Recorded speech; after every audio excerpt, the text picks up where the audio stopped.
everybody, and welcome back to season 15 of CMSA's League of Legends League. It is the Topaz Invitationals officially. What was that? Was that a follow I just saw or subscription? Poggle just subscribed for 8 months. Thank you, Poggle. Oh my gosh, we have so many people here today. We have, of course, myself, Chromacaster, and Sam VC, per usual, but we also have some special guests, Chef Zangy. Hello, Chef Zangy, how are you? Good, how are you guys doing?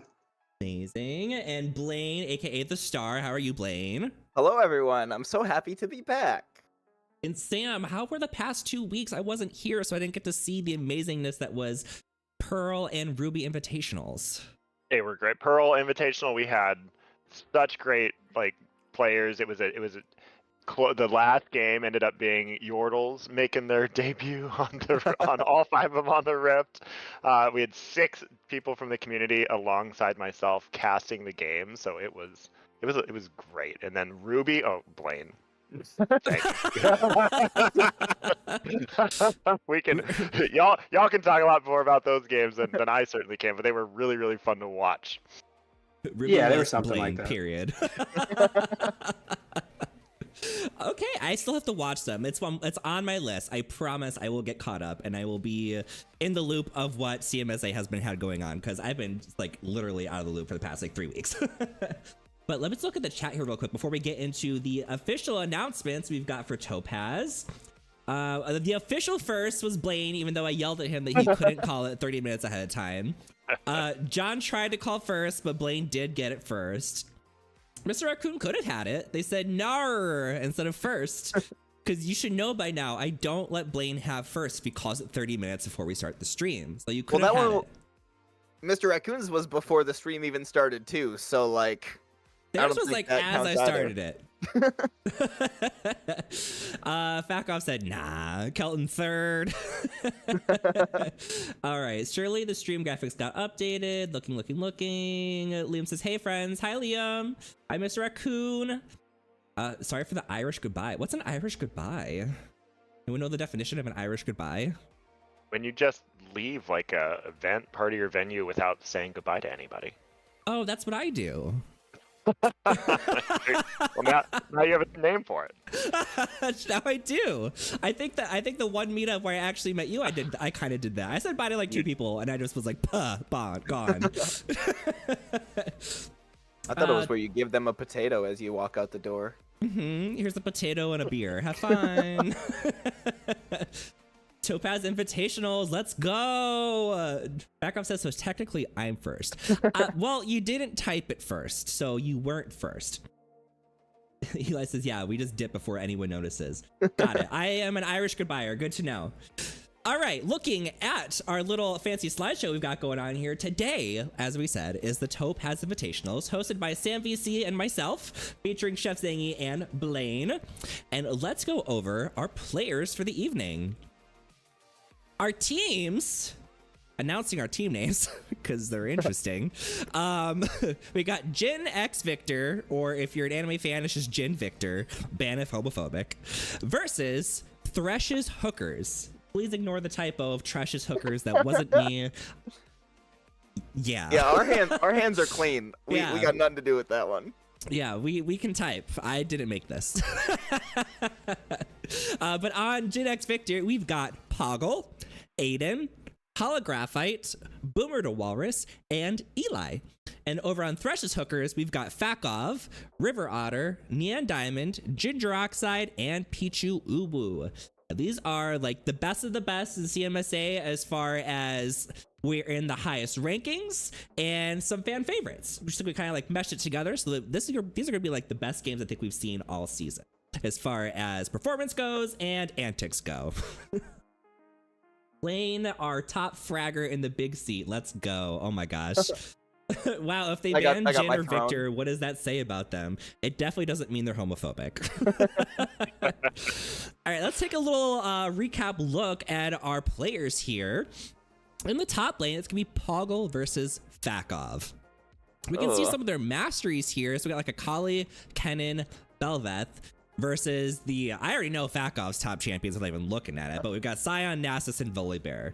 Has anyone had the pleasure of going up against Fakov in the top lane yet? I've played against Fakov in the top lane. How was it? The last time I played, I won. So like, you know, So Yeah, no. humble. I like to stay humble. Stay humble. You know, I tell I'll say- Fakov anytime I see him though, like anytime someone dogs on Fakov, I feel like he just deserves it because he likes to be so aggressive and crazy in the top lane. When someone comes back at him, he deserves it. Okay, so I had the privilege of subbing for Topaz League the last week of the season, and I was blessed to have Fakov on my team. And I will say one thing to the Fakov's defense is what a great teammate. I was on ADC, and now granted Fakov was not in the top lane jungling, but like was just leashing the jungle camps for me and just feeding the ADC. Just like, if we're gonna win this game, let's give all the money to the people who need to carry. And so just completely selfless. Spoon feeding the carries. Like, Here, have some more. make it happen. Based on the number of deaths, he's feeding both carries, though. Oh, right. Flying through it, we got Diamond 4 versus Diamond 4. Season end KDA, we got Pog at 1.83, beating Fakov, who has a 1.23. And then we have a very fun fact about their time spent dead this season. Both of them very, very high. We got an hour and 15 minutes on Poggle and an hour and 19 minutes on Fakov. That's a lot of time to be looking at the gray screen. That's at least like 3 games of total playtime to get to that, just sitting at a gray screen. And they're the number 1 and number 2 most deaths. Maybe that's why they got voted into the Topaz Invitationals. They were like, you know what, these guys, they died a lot. We want to see them die some more. Let's put them in Invitationals. They're averaging about 6 deaths per game and 8 deaths per game on Fakov's side. Moving it along to our junglers. We've got Aiden versus River Otter and his pet cat. Looking at their masteries, we've got Lee Sin, Trundle, and Udyr on Aiden, as well as Maokai, Volibear, and Fiddlesticks on River Otter. Oh, okay, so we got a Masters player. We got Diamond 3 versus Masters 153 LP. Dragons, we got 40 on Aiden's side and 20 on River Otter. So I'm wondering if all of these dragons just could be handed over to Aiden, because it seems like he really likes getting his dragons. That's my friend's cat, Killer Rapid said. Season Well, I also NKDA, go ahead. I was going to say, I think River Otter does a lot of fill as well, so he may not be jungling as often as Aiden does. I see. Okay, that makes sense. So it's hard to predict that one. Season NKDA was 2.85 versus 212. Creep score 2869 to 3066. Scooting on along, so we can get into our games. We got mid lane Holographite versus Neon Diamond. Their highest mastery is, of course, Holographite's Victor, as well as Xerath and Vigar. Victor being in the name of their team so that he doesn't get banned. They said if you ban it, it's homophobic. And Neon Diamond got Lux, Yasuo, and Echo. Some of their stats, we've got Emerald 1 Holographite, Diamond 1 on Neon Diamond. Their Season 15 win rate was 42% versus 45%. Season NKDA 2.89 versus 3.35. And their creep score 4192 versus 4533. Boomer says, better not ban it. You know what happens if you ban it. Ginger Oxide's already given the side-eye emoji in the chat. Scooting on down to our bot laners, we've got Boomer the Walrus versus Ginger Oxide. Boomer the Walrus, of course, the mastery on the Jhin with 1.1 million, banned of homophobic. Ezreal and Zaya, as well as Ginger Oxide's Ashe, Jhin, and Tristana. I wonder if Ginger Oxide might just try to steal the Jhin, just for shits and giggles. Looking at their score, we have Boomer the Walrus and Masters 209 LP. And Ginger Oxide Emerald 3. I did hear, though, that Ginger Oxide had been updated to Diamond 4. They just put in the chat Diamond 2 peak. So not a huge gap, as it looks, at least. Champion kills, we got 219 versus 133. Season NKDA, we got 5.41, which is insane, versus 3.45. Creep score, 4820 versus 5374. That's a lot. Yeah, no kidding. That's a lot of CS. I'm barely averaging like 5.5 CS. These guys are like 10 per minute. All right, finally, we've got our supports. Eli versus Pichu Uwu. Eli opting for Vel'Koz, Lulu, and Leona in the Masteries. And then Pichu Uu on the classic gay supports, Seraphine, Lux, and Soraka. I love it. Their peak solo queue ranks were Platinum 1 over on Eli, and then Masters 160 LP on Pichu Uwu. Assists, we got 208 on Eli and 288 on Pichu Uwu. Season end KDA 1.9 on Eli, 5.26 on Pichu Uwu, and their vision scores 1339 versus 1132. Pressure's on to meet those vision scores for this game. Yeah. All right, it is time to get into our games. Let me send them a little notification that we are ready. Based off what we've seen so far, though, what would you guys speculate? Who do you think would come on top, just based on what we know about the players so far?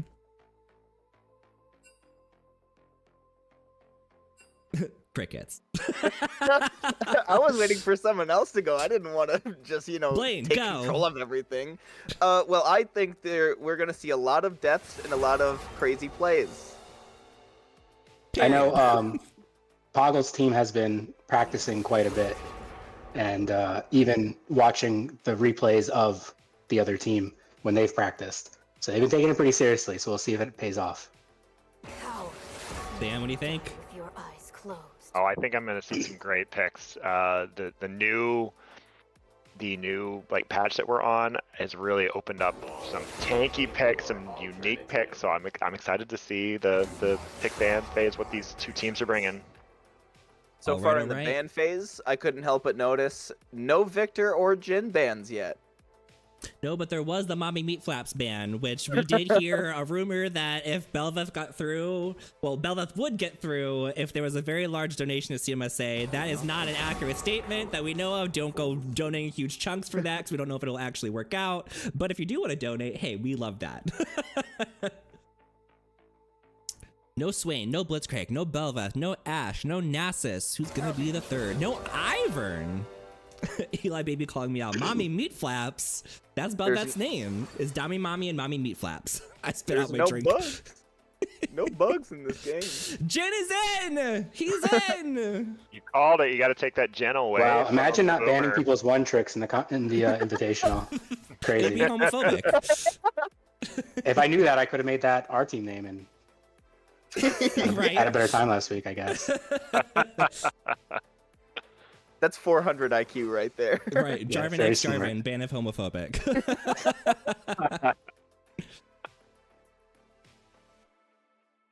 The meta right now with ADCs is insane. Like, if you're not playing Jhin, Kai'Sa, or Jinx, you're not playing ADC, and it's actually kind of driving me crazy right now.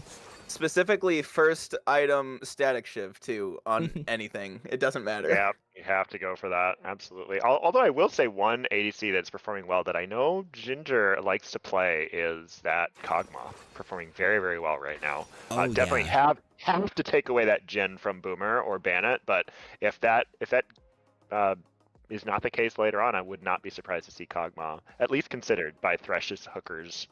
Precious hookers. And Victor came in too. No one's homophobic this game. It was all picked by the other team. So the team that chose the name doesn't have any of those champions. The antics. We called it. There's going to be a lot of antics today. Damn, taking the Holos Victor.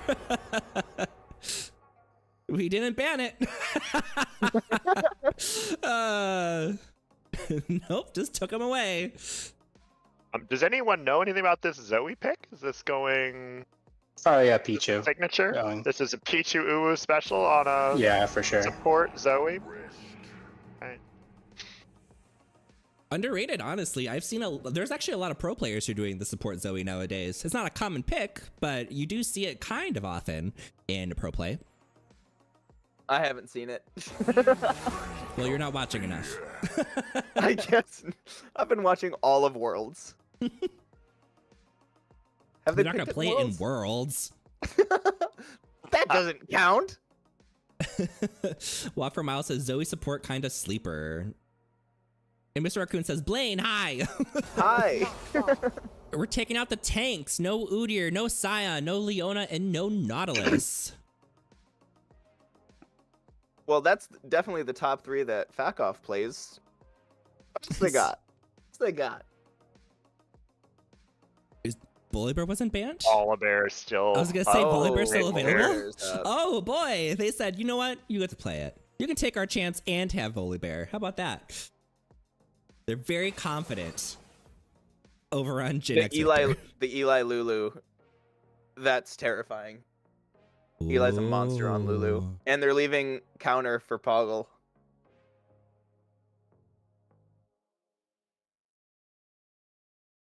Camille is still available too.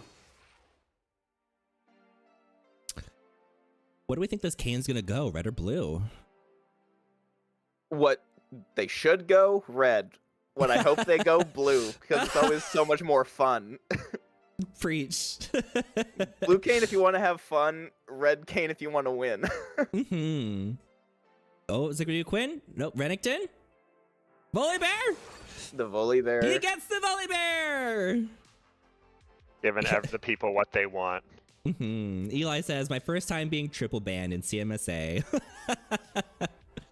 Well, with the Mundo coming in, it's definitely a red Kane with the Sejuani. And then Vigar might be kind of tanky going like Rod of Ages build. Mm-hmm, So the red Kane get the definitely be Mundo better. pick. All right, teams are locked in. It's prediction time. Let's go down the list. Sam VC, what do you think of the team so far? I will say that one team is going to have a colossal health bar advantage versus the other team. Jin, Victor, Banophobic. I don't know how you're ever getting through those health bars. They have, and then on top of that, they've got wild growth on Lulu to give them just a little more if they needed any. So there's so much HP, there's so much just survivability on that side. I think that's the way I lean in game 1. All right, Chef Zangy, how you feeling? I'm thinking the Mundo Sejuani team.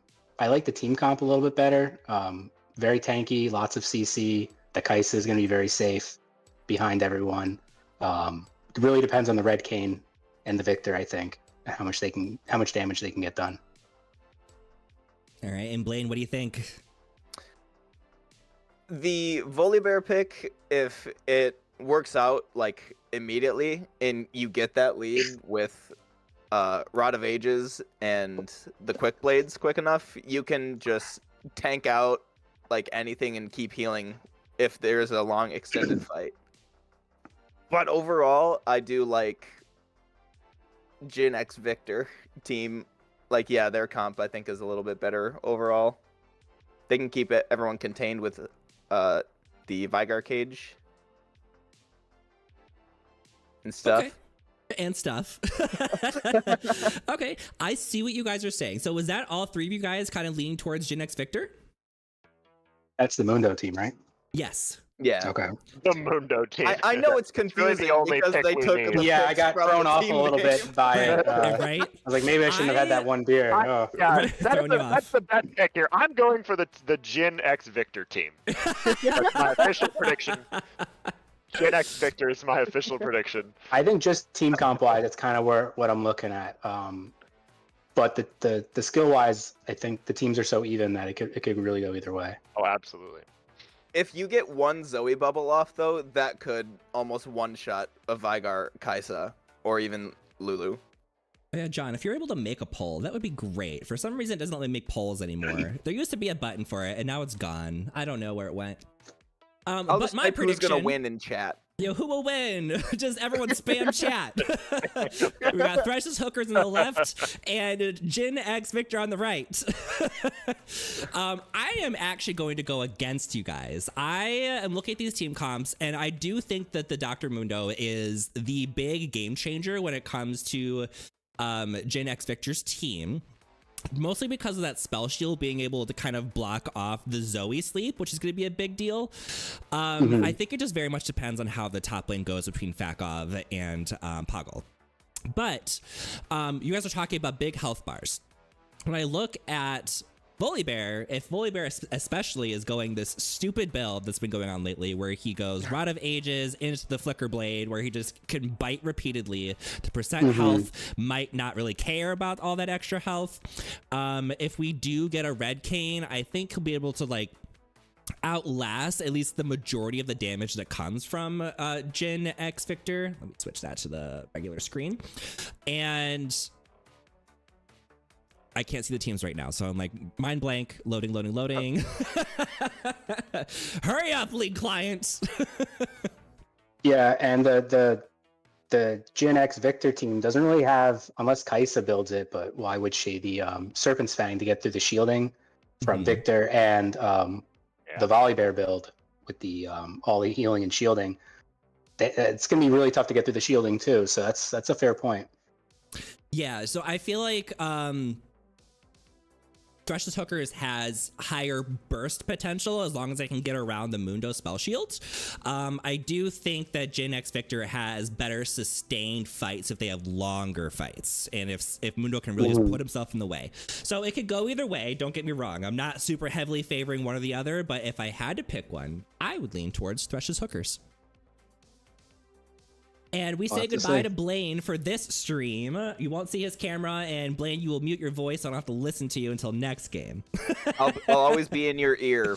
Appreciate you. I'll step away for a moment. All right, and then we got Sam VC on camera for this one, but we also have Zangy shoutcasting with us, and then we'll rotate cameras game by game, so we get to see a little bit of everybody. Is there a new stream getting put up? Did it close out? Let me put it back up. Record, and go live. There we go. There we go. Walk I was gonna say, I'm gonna go back on the delay screen. Flicker your rod. Durchin says, sounds kinky. Yeah, if the Victor gets really far ahead, Victor may have enough damage to kind of carry with the cane. Jin, I don't know how effective Jin will be against Sejuani and Mundo with the possibly a tanky Vigar and then Lulu ulting. So we'll have to see.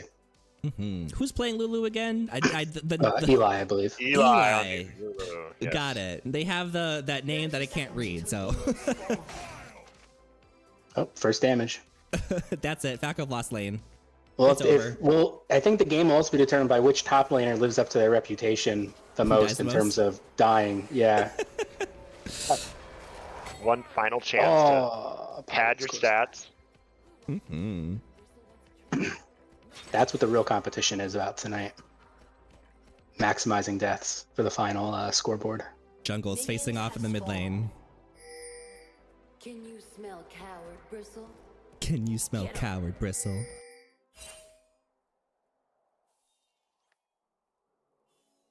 Jin Zoe may be looking for a bush cheese.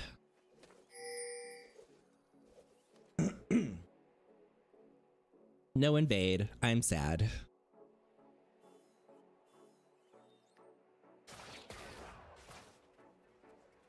It has been a long time since I've actually seen a Victor game.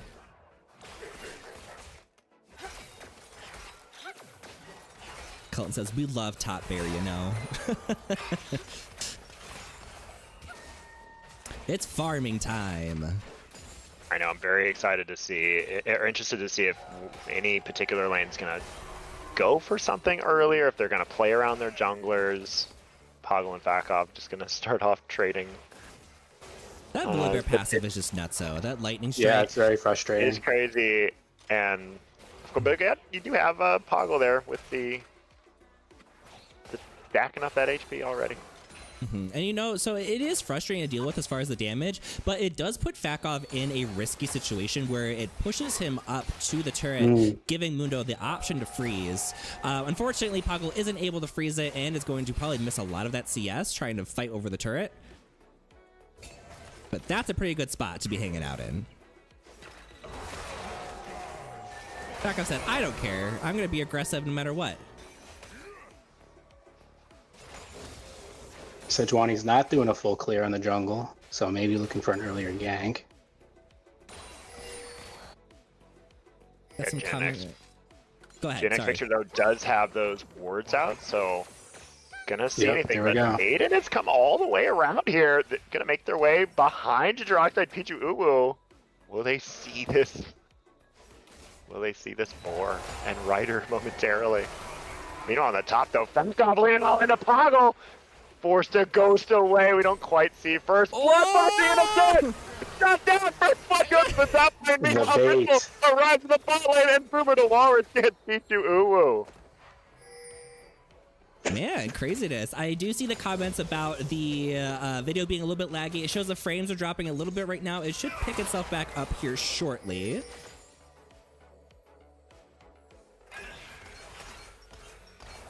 It might end up rebooting it. We'll see. I'll give it a second to figure itself out.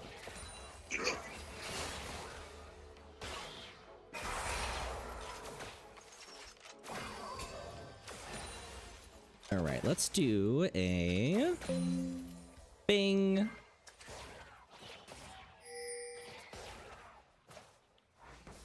Did we see what summoner spells were used in the bot lane by any chance? Bam, did we see what summoner spells were used in the bot lane? There were, it was the Ginger using Ghost, Pichu Uwu blowing everything there, and then Pichu Uwu going down. So, and all sums available for Boomer and Eli on that side here, but time arriving again here. The repeat gang. There's there's nothing available. Ginger going down. There's no flash available for Pichu, who's going to get out of that one. So 2 quick kills. Aiden prioritizing that bot lane. And you called it, Zangy. Skipping camps to come down early, being patient in that tri-brush has paid off here early for Jin Victor. Yeah, I think the Jin Victor strategy is going to be funnel the kills to Boomer to get Boomer as head as possible and just let Kai'Sa hyper carry the game. And with a fed Boomer, or fed Kai'Sa with Boomer, not going to really matter what the other team has. The fed Boomer. I will go ahead and restart the stream in hopes that it fixes itself. But we will. I'll try to maybe prioritize them to deprive them of that. Or if our top laner has a better push potential, I'll try to take that. But I do generally like the dragon. I do notice a lot of junglers like to go for Void Grubs first too.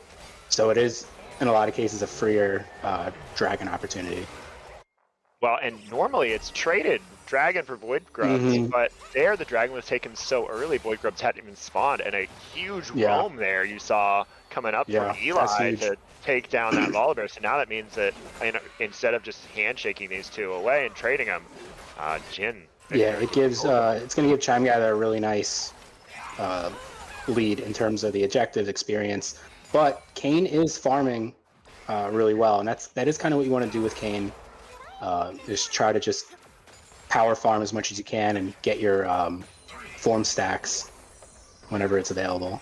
Not really force anything, because Kayn's pretty weak without the form. Well, now Fakov finding a little bit of Eli there, but Aiden close by, and now it looks like Hoggle coming in. There's 4 members. Oh my god, the volley shields of Jin Victor here. Aiden trying to get away. Someone's going to jump in and get the revenge there, but now you're in the middle of 3 of them. And Fakov trying to stay alive though, does not want to go down for a 3rd death quite yet, and Thresh Hooker's getting him out of there. That's one of the most powerful things about Volibear is like you think you're winning the fight against the Volibear, and then Volley gets that second bite off on you, heals, and then the shield comes down, and it turns a fight instantly. So many times you think it's yours to win, and it turns very quickly. And given the kill lead and the objective lead, you'd think Jin and Victor would have carved a gold lead for themselves, but that actually is in the hands of Thresh's Hookers right now. So the early game kind of bang even given all the movement we've seen. You know, like you guys were saying before the game even started, Volibear is playing the bow strategy. It doesn't matter if you int as long as you win. Exactly. The gold could be coming from that Zoe with 21 CS right now. She's cooking down there. Come through 21 CS support. That's right. Hey. And that big roam timer that Eli just used really meant that Boomer had to farm under duress, and so you see a little bit of a CS lead here for Ginger, who, as we saw in the pregame, did have a great number of it in the top lane. Fakov Poggle gonna start going again. A huge HP lead for Poggle, though, and it's continuing to translate. Fakov just biting away. There's some more HP coming back. It's gonna be very close. The sun goes down. Maximum dosage coming out. The HP's coming back. I would say Fakov is all about limit testing. He is not going to walk away from that fight. No. Well, and the Volibear E, the shield that comes down, it does % health damage. So it's going to do a lot to the Mundo, especially as he scales up the health. Thundercats here. They want to dive this one, but Paulo will get one.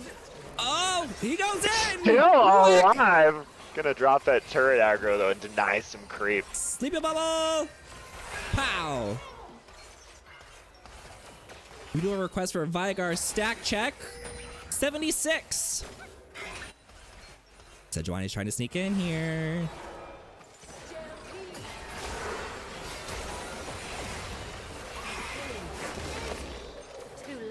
That's gonna be the third kill for Boomer here as they're walking in. It was a good flash. Trying to follow.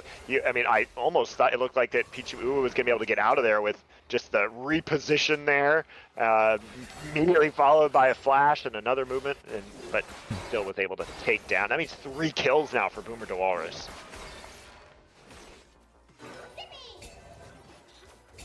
Yeah, it is 2-6 in the kills, but there's only a 200 gold lead favoring Thresh's hookers right now. It's not huge.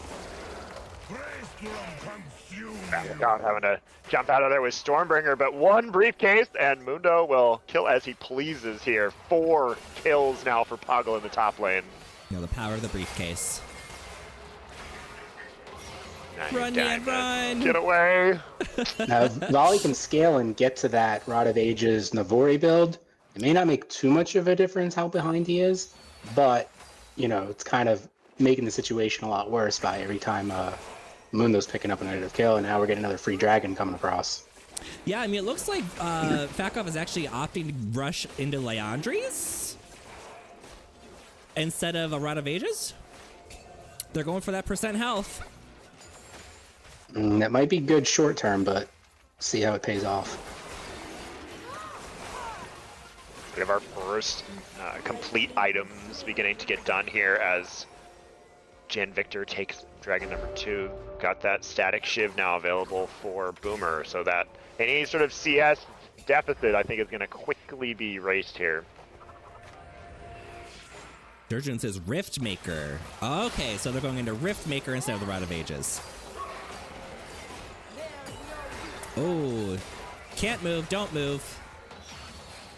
Vigar does not have his ultimate to finish that off, though.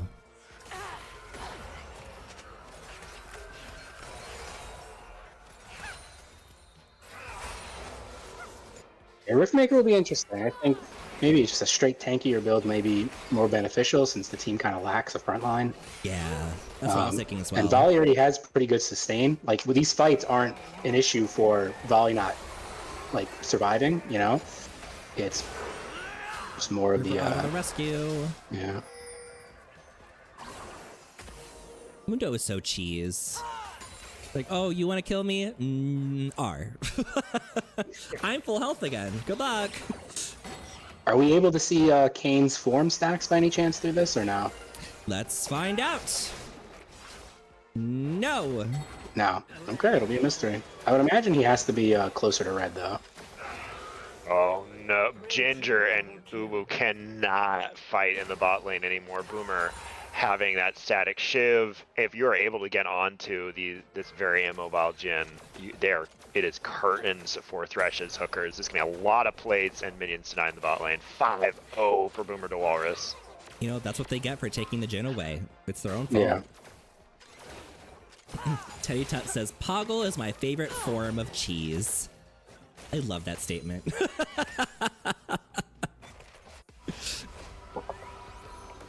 Oh, that's such a cute back on Lulu. Whee! Poggle is no longer afraid of Fakov. He said, "If you want to fight, let's freaking go."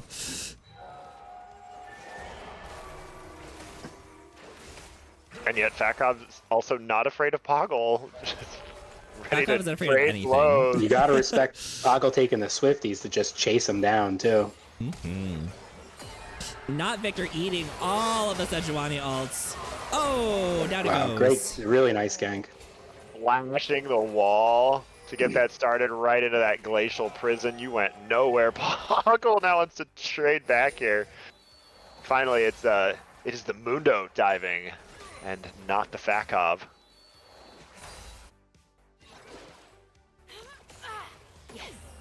Yes. I recently found out that most of my friends do not have the voices turned on for the characters, and I don't understand that because they have some really great commentary. I feel like some skins like really push the voices too much, and it's like every action there's like too many voice lines. Fakov flashing forward because Thundercat gonna claim another one here. Fakov getting back in this game. 2-4, does lose that top turret. And now the fight is on for this Herald. Our first objective fight.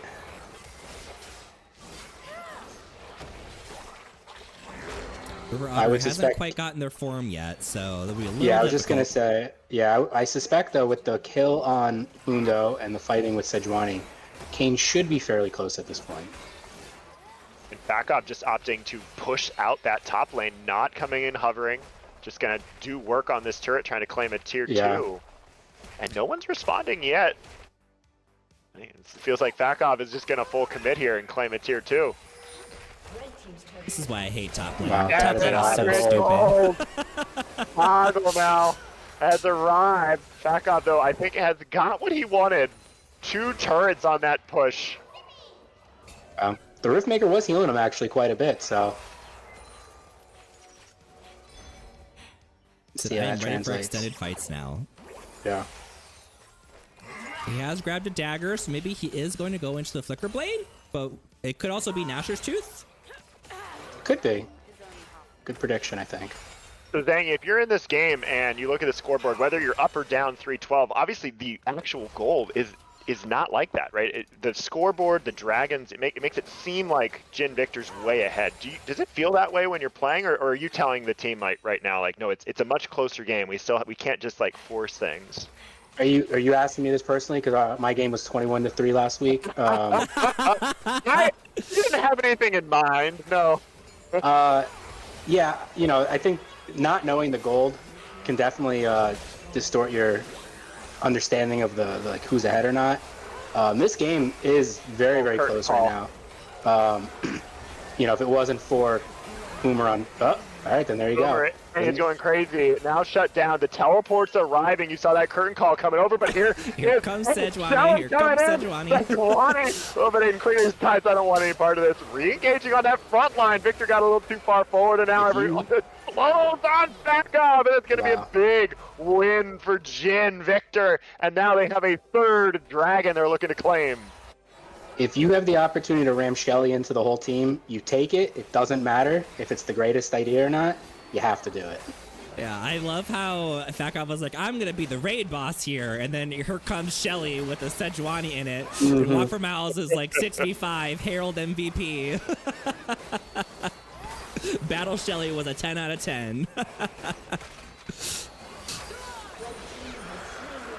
Gen X Victor was able to turn that, though. With the Kaisa going down, they still came out on top. And we do have Kane with the red form now, so we should expect to see some big plays, I think. Kaisa also has that big 2-item Kaisa spike here with the Rage Blade complete and the Static Shiv complete. So the next fight, Kaisa even more of a priority target. If you let Kaisa go, if you let Boomer go on that Kaisa, it's going to be clean. They're just going to be able to clean up the fight. The Mundo was doing a really great job in that fight of basically being the bodyguard and getting in the way. They caught a lot of spells. Like, they caught the CP bubble, they caught a lot of the CC was just being directed at the Kaisa, and if the Sejuani was there earlier, like, she wouldn't even have gone down. It would have been so clean. Who got the shutdown on Kaisa? Fakov, yeah. Okay. He did complete the Nashor's Tooth. And Fakov's gonna go in it. Gonna take the shutdown on the turret, and now holograph fight. Do your best, holograph fight. Little Yordle can run away, but this is not a fight you want to be in. The flash comes down, and Event Horizon seals Fakov off for the time being, but that's not your base you're running towards. Run, holograph girl, fight. run. There's still some work to do. Get those there might also stacks. be I thought maybe a Kane stack was coming over, but all right. But in the meantime, the mid lane Boomer leading the charge, jumping right in there with Killer Instinct. And gonna take down this mid turret. All right, we are 5-17. Only a 2K gold lead favoring Gen X Victor. And I think that largely comes to the fact that Vakov tore down the entire top side at about 15 minutes. And then got a nice shutdown as well. And now has his eyes on the bot side. The top lane's just split pushing, honestly, is such a proven and true way of winning games, especially with the AP damage and the demolish. Really going to destroy towers. Honestly, that's how I've lost most of my games recently, was we can do super amazing, and then just we'll get to like 35, 40 minutes and someone just backdoors, and I'm like, great, I hate this. Yep, usually it's a Scion, and a lot of times it's Vakov. Scion, Vakov, same thing. Yep. It's farming time. Yeah. I will say, despite Poggle's Mundo having like a huge lead kill-wise and stuff, Vakov is playing really well. Really making the most of the volley bear. Yeah, they definitely have, I think, a bigger impact in the fights as the raid boss, whereas Scion is basically just playing the meat shield. Got Baron up, and we are one dragon away from Soul going to Gen X Victor. Yeah, it's going to be about a 23-minute Soul. We see some anti-heal coming out.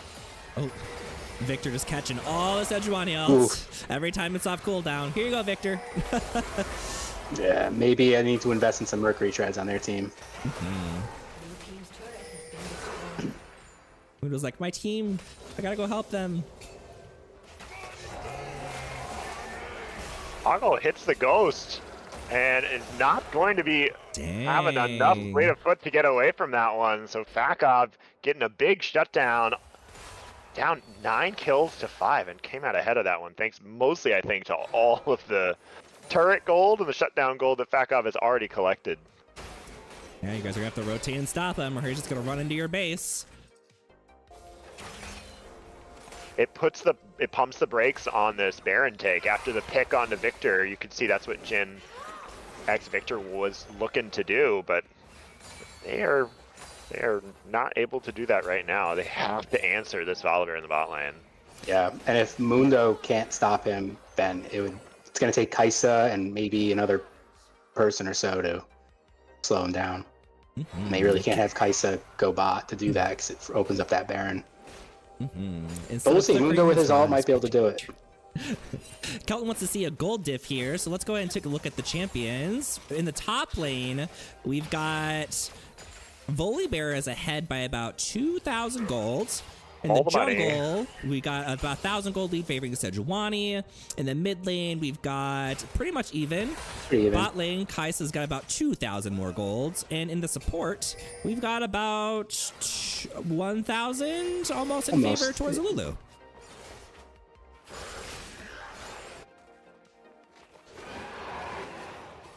And this is Soul that spawned. Eli leashing it for the team. Says, get on over here, little Lulu. They're starting it up, and you know that Thresh Hookers wants to try to find the angle into this fight. They don't just want to give this up, but do they have anything? Vakov arriving, but too little too late. There's no steal. Mountain Drake. Soul claimed for Gen. Yes, Victor banned homophobic. Sejuani and Mundo with the Mountain Soul. And then even the Vigar, who's pretty tanky right now with those items. Back up. And Poggle once again trading blows. This time, Aiden Chime gathers here, who make it, honestly, Sejuani looks downright tiny in this fight with these two juggernauts. And it'll be Boomer Noir in there with that Void Seeker to pick up that kill. That's insane how you guys noticed that size difference there. So do I just, itty bitty, like, oh, hi, Mundo, hi, Volibear. I'm just gonna go, let me just squeeze in right here. Let me just squeeze in.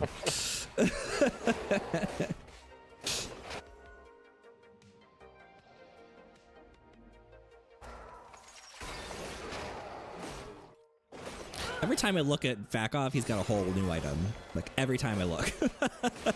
He has finished the Hull Breaker. He's finished his boots. He's got the the Bramble Vest. He's almost full build. Yeah. Very close. Yeah. I mean, considering he just got anti-heal, he was dealing with the Mundo really well. And usually that's like one of the first 2 items you want to build against Mundo to try to mitigate some of that healing. Right.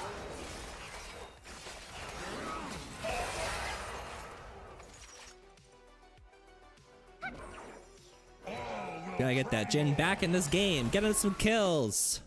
You got that Lord Dominic's right away, too. Zangy, in this position, do you have any read on what Jin X Victor might be trying to do? They have a small gold lead. Both sides have a lot of vision around the Baron. Are one of these teams just trying to prevent a split push? Are they pushing together, or are they looking for Baron? I feel like Baron would be their best play. They do have really good wave clear on the Thresh hookers.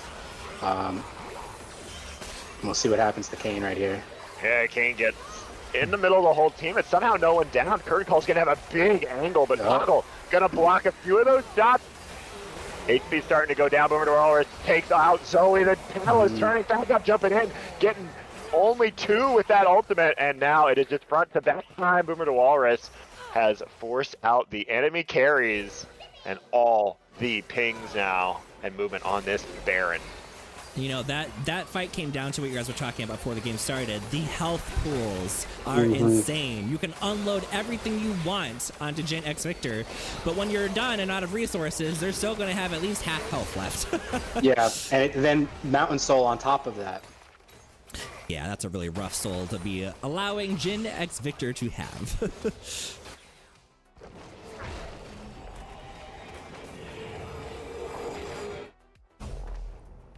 Not the little car. That is... Yeah. It's such a nice little addition to that skin. Yeah. The little car. I love the double wristwatches. Like, we have to always know what time it is. I'm surprised the Victor didn't get a Leandry's a little early instead of the Lich Bane. Lich Bane, I feel, is more of a bursting item, right? But who on their team are they really going to be bursting at this point? I think it's largely because, for one, it being a very core item for Victor with his Q, but also because with the durability updates to all the items, Lich Bane was one of the few that barely was touched, if anything. So as far as gold goes to efficiency, it's just one of the highest items in the game right now. Like, a lot of people are building it. I see. They called out Pack-Up. I feel like they sent down Holograph to be the live bait here. And then the whole team was just waiting in the wings in pink wards. And finally, we'll pick off Back-Up with that Glacial Prison. Chime Gather getting that W off with the flash dash, too. Helton says, if Mundo dies, is he just working from home? That's a great question.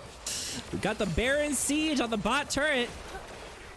So we do have like a support Sejuani build kind of going on with the Knight's Vow and the Zeeks. 5 to 10 and 1 Kaisa being played by Boomer, I would go full support too. Yeah. Where's the Locket coming out next, right? Hey, know what you're supposed to do for the win condition, right? Yeah, and Zeke's is just a really popular item right now in the jungle and as support tanks. Just that extra damage every time you ult. And if you're basically just your champions around the ult, you might as well just have the extra damage and defenses. Is there a hold here against this Baron? The whole base is just going to be ribbons as Jin X Victor has taken mid and bot. It feels like the next push could be game deciding, and they're getting ready for this Elder. You know, this is the situation that I get into all the time. My base, well, their base will look like this, where we've taken every inhibitor, the Nexus is exposed. Then we lose a team fight and their top laner pushes into our base and wins. So that very well could happen in this scenario. Especially with that Volibear. Now, I've never personally been in this position where it's been like 20-ish kills to, single digits. Never happened to me. But if you were, But if I were, I'd be feeling a little stressed. I'd be definitely trying to look for picks, I think. You do feel pressure to contest this Elder, but you know that if it doesn't go well, even if you get the Elder, like if it doesn't go perfectly, you're going to lose your whole team, and then the base can very easily be taken if it's not a good sweep for you. So it's a very risky, but yeah, and then the catch from Finds back off with that Glacial Prison. That's the catches you're saying that they wanted. Pago massive, just running at Ginger Oxide. They cannot get away. 3 kills already for Arkaisa. Make it 4. Not quite enough. Ow. Void Seeker makes it a quadra kill. Are they giving? Are they giving? Everyone just giving. Trying to run away. Deny the pentakill. Boomer wants to Ginger's like, find you it. can't have it. You can't have it. Whoa, Boomer, what's the pentakill in the invitation? Ginger doesn't have it, but there it is. The pentakill. Boomer. oh my goodness, what a game. Blue team's turret has been destroyed. And that is game 1 of the Topaz Invitationals. The antics that were expected, I think, were displayed very, very well in this first game. Wowza. Really got to give it to Aiden in the jungle. You know, score-wise, 1-1 and 20 really set up Boomer for success. On top of all the objectives, just knew his role this game and executed it perfectly. Who do we think was MVP for this game? Naturally, I would say Boomer based off the score, but the jungler just facilitates the plays. So obviously, I think their whole team played super well. I'm a little biased. I want to give it to the jungler. Really put Boomer and Eli on a path to success. Got those objectives that just kind of compounded the lead over and over. But everyone played great. And Sam, what do you think?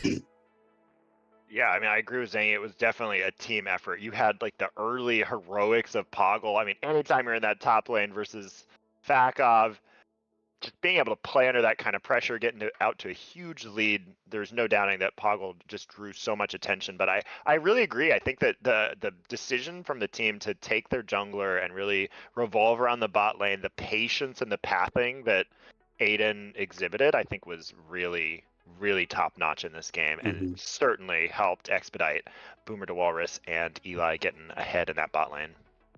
All right, 0-0-19, unreal. That cuts the cake. Chime Gatherer, Aiden, you get MVP for the game, and honorable mentions to Boomer to Rawless on that massive amount of damage, although Fakov did beat you in damage. But congratulations, Chime Gatherer, on MVP for first game of Topaz Invitationals. All right, now we're just waiting for an invite for game 2, but let's see if we can pull in our MVP. Let's see if we can grab Aiden for a quick interview.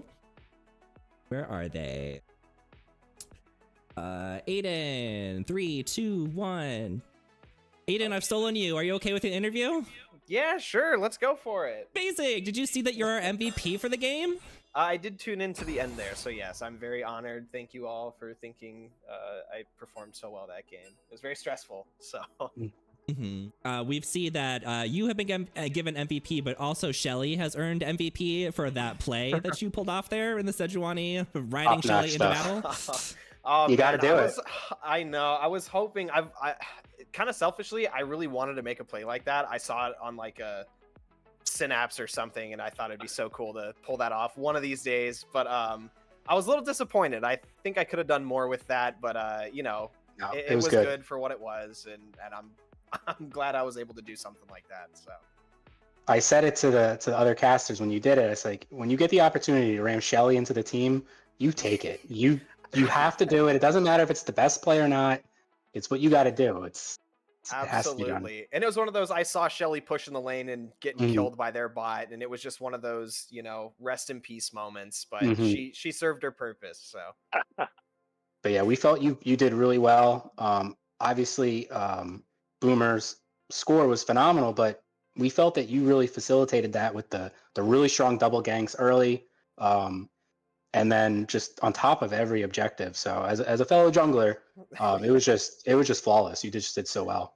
Yeah, no, every now and then I have moments where I feel like I activate a sixth sense, and I mean, I wasn't predicting every call. There was definitely things that I was you know, directing or facilitating that, you know, I'm very glad to have such a knowledgeable team to kind of reel me in when I'm going off the rails a little bit. But for the most part, you know, and I think it was mentioned a little bit before this tournament, but we've practiced quite a bit with this squad. And I think just over the the entire league. You know, we've all Mhm. you know gotten to enjoy each other quite a bit. So it was I think that also played into it a lot. Like we're all very familiar with each other's play Mhm. styles, and It you know, definitely also showed. just having a team that is able to let me pull off some of those crazy early double ganks and tracking some vision for me to play around and kind of using Sedge's dash. So, yeah, no, overall, I mean, I'll definitely take credit where credit's given to me, but it was a wonderful team effort, and I'm so glad to. Oh, for sure. I mean, playing with everyone here and also the enemy team as well. I mean, I've had wonderful games with every single person in here over the league. So,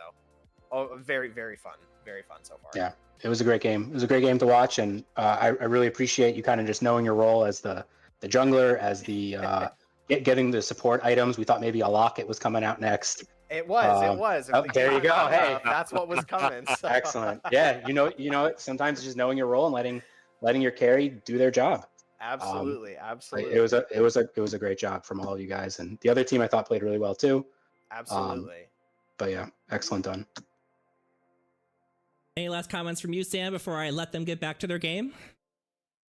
No, I was all my moments were kind of picked up on, and you even talked about a little bit about how you went in to prepare for this game, and it definitely showed. I wish you the best going into the second match. Yeah, thank you all so much. Of course. Thanks for being here. Have fun. Good luck. Have fun. All right, going into the next game, got a little reorganization of the cameras here. Blaine will be hopping in for the next game, but Zang, you're welcome to do champ select with us for this one. Or Okay, wait. yeah, I would love that. Yes, that's right. Yeah, I could get that right before the game starts. Perfect. All right, so let's let them know we're ready to go. Ready? Did they switch sides or did they stay? They did. They switch sides? Okay. Yeah. Change what side their names are on. Copy. Paste. Type in Bresh's Hookers. The capital H. Yeah, Zangi's really out here just talking about how good junglers are all the time. we're the most I feel like we're the most flamed role out there, and we get blamed for everything. So when I see a jungler just do everything right and it work out, it's great to see, because sometimes, not always, definitely not last week, but I sometimes I do everything right and it doesn't work out. And no matter how hard you try, sometimes it doesn't. But it was just, he just did such a phenomenal job, and not to take away from the other team, but you know. And Zangy, you're just trying to like be a jungle apologist, because we know we need more. He's the advocate. I'm living through Aiden right now, okay? I need this. Play some Jarvan for me, buddy. Come on. Bring in the J4. Bring in the dancing lobsters. If we see a Jarvan, I might have to stay on as a guest commentator here. We already got some bans coming through. We got no Nasus, no Ashe, no Blitzcrank. What else are we gonna see come through here? Blitzcrank would be really fun to see. Huh? Huh? How Homophobic? dare they? Wow. Homophobia Are they at its finest. really gonna announce it like this? Watch them ban Victor next. Haters.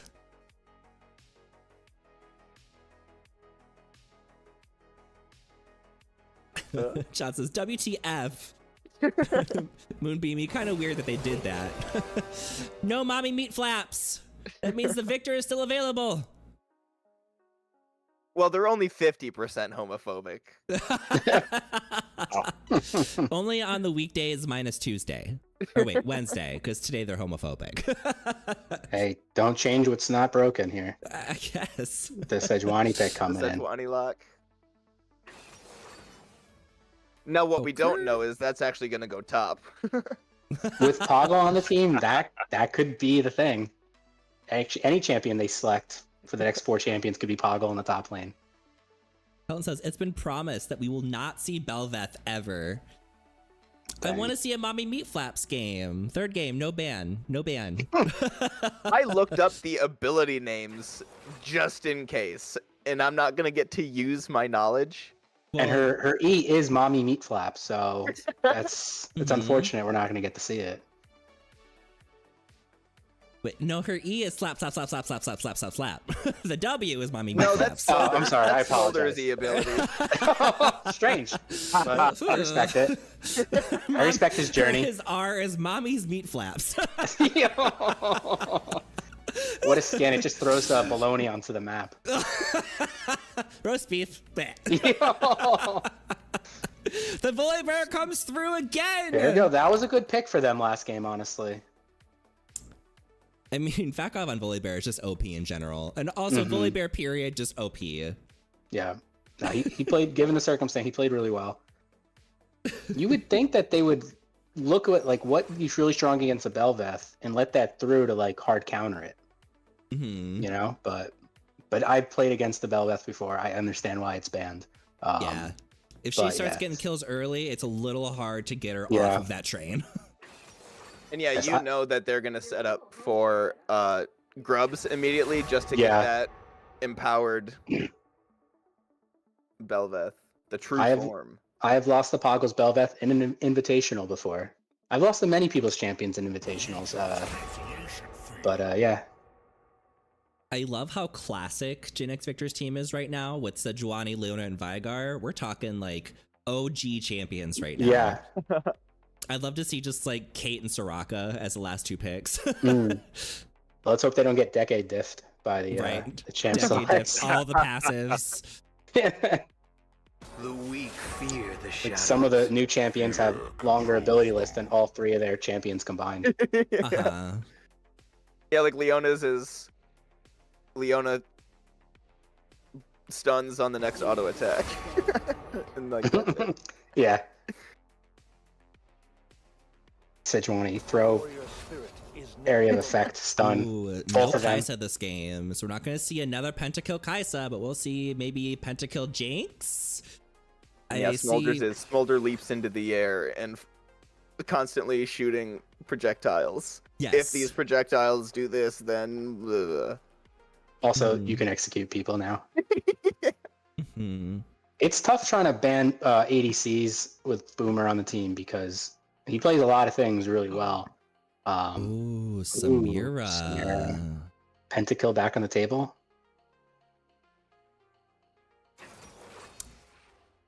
Okay. I don't think they have enough CC on this team. Never enough.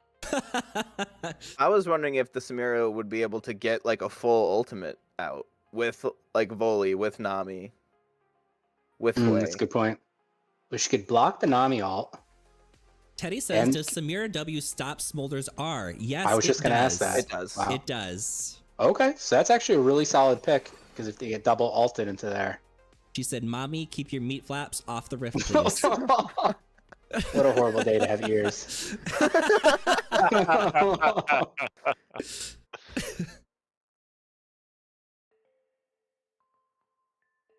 My day is ruined. You're welcome. I didn't hate this game enough prior to this conversation. Oh, we're locked big, in. Big Scion. Let's go down the list. Blaine, what do you think of the team so far? Who's going to win? I think I like the comp of Thresh's hookers better this time around. We get the Scion and the Volley Bear to really cause a ruckus. Like, yeah, Samira or W is pretty good with the Smolder R, but overall, I think, yeah, now it's like they're just gonna be able to take it this time. I hope anyway. He hopes. Sam, what do you think? You know, I've seen 2 invitational weeks so far in season 15 that have gone 2-0. I am pulling for the 1-1 going into a game 3. So I think Thresh's hookers, especially, and I agree with Blaine what you said, how you've got both Scion and Volibear, you have this big front line. If Ginger, Oxide, if they can stack on this Smolder, it could be very challenging for Jin X Victor to do much. So Thresh hookers, I like what they've put together here. And Chef Sangi, what do you think?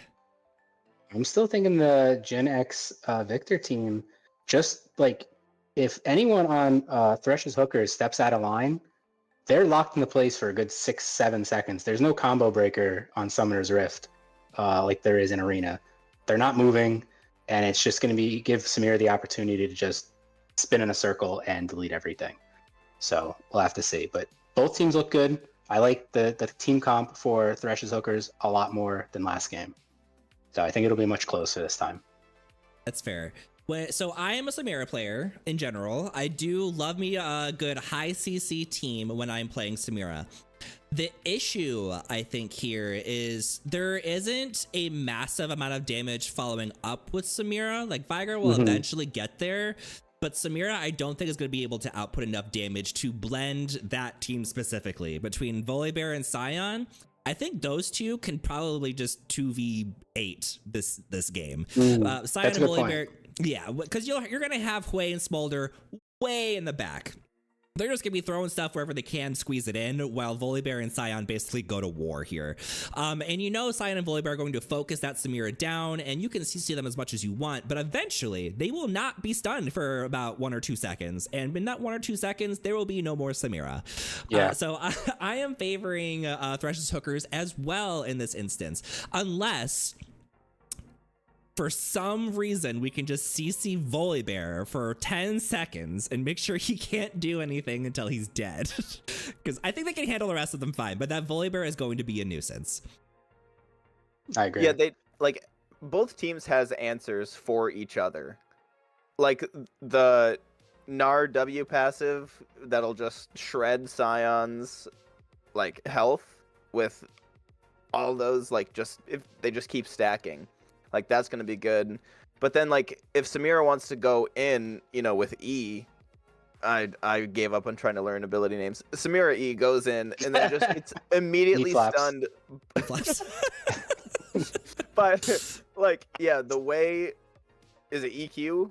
Like, the just immediate stun? Like, Volibear Q? Like, there are ways to shut down the Samira ultimate from coming through. I think those are really good points, and I really agree with Chroma actually about the Samira can do a lot of damage, but you're right. There's not tons of damage following up. Like, Samira's gonna have trouble killing Scion and Volley, and Vigar's gonna have trouble killing them as well. So I'm kind of in the middle. You guys maybe converted my thinking here. And so I think I'm very curious to see what this Scion goes. It is Fakov, so I wouldn't be surprised if he goes the full lethality Scion here and just is still tanky because it's Scion. Or if they go for a more classic Bruiser Juggernaut build. Fakov has Smite. Double Smite. Okay. Let's go. Double Smite. And we have a whole team clicking on one brush in the bot lane. Oh my god, I'm gonna go. You guys, I'm gonna have fun watching this one later. All right, we'll see you next I'll just game. be in a TFT. Yeah, send me a message. I'll be ready to go. You got it. Here we go. Enjoy. Spotted, Uwu available. Fakov down, and this was something that Fakov likes to do in their own games. Go into that bot lane early and try to find that kill. And this was just a read by Jinx Victor, ready for that sort of a play. I think the double smite may have been a bit of a tell. This isn't over yet, though. All right, now it is. Yeah, they definitely knew that was coming when Scion was locked in. Like, they were 100% prepared for that to happen.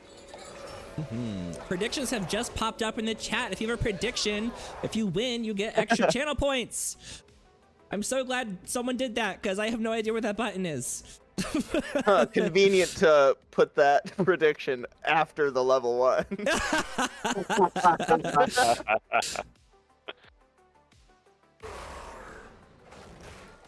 Yeah, the Samira got to start off with an extra long sword there too. And Aiden knows about this. Ping down. Fakov loves to do this. Just starting that bot. It's the same strategy. Go and steal the enemy. Camp with that smite. Fakov missed the smite. Uh-oh. So still level 1. Not this. Now we're just gonna leash the blue. Okay. All right. Fakov, the strong, already back into the top lane. It's as if they never went anywhere. Don't mind me. Don't mind me. One lane that was quiet in game 1 that I'm really curious to see if that changes in game 2 is that mid lane with Neon Diamond and the Holographite in there. It was just kind of a lot of diving onto Neon Diamond and not finding those great gank angles. But other than that, it was just a lot of farming. So I'm hoping that there can be a little more action in our mid lane that we can watch this game. Yeah, I mean, with the Vigar, all he wants to do is stack, and then Victor was just getting punished for picking Victor away from them. So it is like, nullify this mid lane. Yeah, all the mid lane fights were pretty much 5 seconds long in total because Aiden would just come in insta ult and the combo would just get the kill. That is one champion I will not be able to tell you any abilities names for, though. Hui just has way too many of them, and so I have not yet committed, and I've not played a lot of Hui, so not committed everything to you memory. You don't know such classics as Spiraling Despair? That's it. That's all I got. We got the Pew Pew, the CC, and the utility, and that's it. Okay, Pew Pew, got it. Yeah, you have the shield one. Yeah. The fast one. Thundercats hovering. Aiden trying to sneak in from a lane gank here. Neither team knows of the jungler. Now they do. They've been spotted by this ward. That So ward River is Otter huge here. for them. We're gonna see if they can't bait anything. Neither Neither jungler will leave here. How much time are they going to take before the backs start to Did come I just through? see a grasp stack for Ginger? Is that Grasp of the Undying Yep, on? that is grasp. Love that. I'm so happy for them. Okay. Yeah, they're gonna get tanky too. This is Go so away, great. junglers. It's 3v3. River has not moved. They move in now. Time Gatherer leaping forward with that. Sejuani immediately followed up though by Boomer trying to score a kill. There's one. The reset rushing in. Close to the turret though. Eli tanking a tower shot. Ginger just getting a grass back. But Pichu will find it with Aqua Prison. Yeah, gets one back at least. It seems like we've calmed down a little bit from the first couple minutes. And Teddy pointed out, Fakov just straight up stopped laning against Nara to take top scuttle. Oh, was that what was going down? Yep, while we were waiting for the junglers. It's the top optional game 2 here for Thresh's Hookers.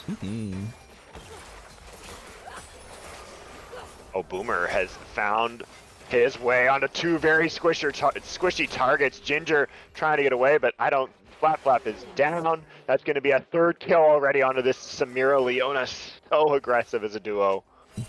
As you said, gotta get them squishers.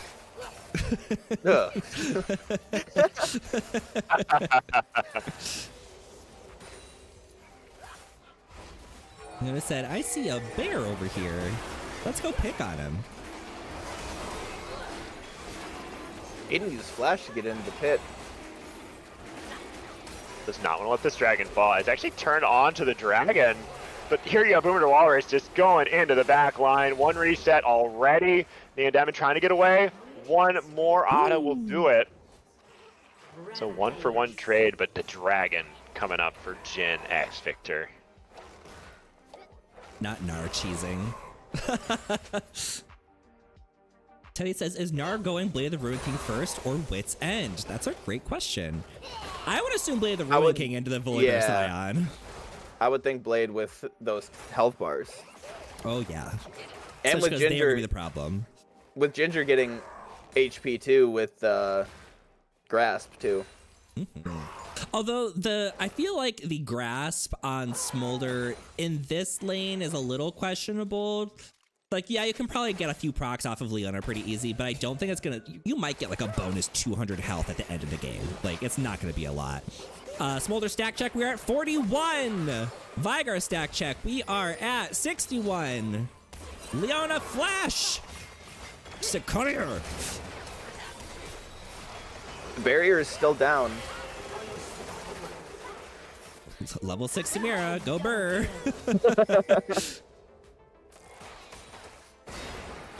Sejuani six. looking for mid. Aiden wants it. And I'm not gonna let it happen though. 6 kills for Samira, and Boomer has not based in a long time, sitting on a ton of gold already. Hey, when did the 6 kills happen? Because I don't know. I genuinely don't know when the 6 kills happened. Just look, bot. Look, there's more happening right now. Jay says, God, I hate playing against Samira. LOL. Seriously, Samira is a pain in the butt to go against until you've got big team fights with big CC to tell her to shut up. And a selector all ready for Samira, but that's not the emphasis here. Right, I'm fighting over these grubs here. Fakov has scored a kill. Looks like that this team, Thresh's Hookers, will claim an objective away. So finding something to get back into this game. Liam says, every time I come back to the stream, Samira has more kills. That's Samira for you. That's how the game works for her. Thresh's Hookers needs you to stay tuned in so no more happen, please. Thank you. At the very She's least, actually the just a ninja CS blender. difference. The CS difference is not much for how much fighting and how many kills have happened. Let's check out a gold diff while we're looking here. Pretty even on the top side. Sejuani said, catch this ult, twink! Whack! Well, he said, leave my twink alone. Oh, that's a lot of damage coming in pretty quick. Undercats, yeah.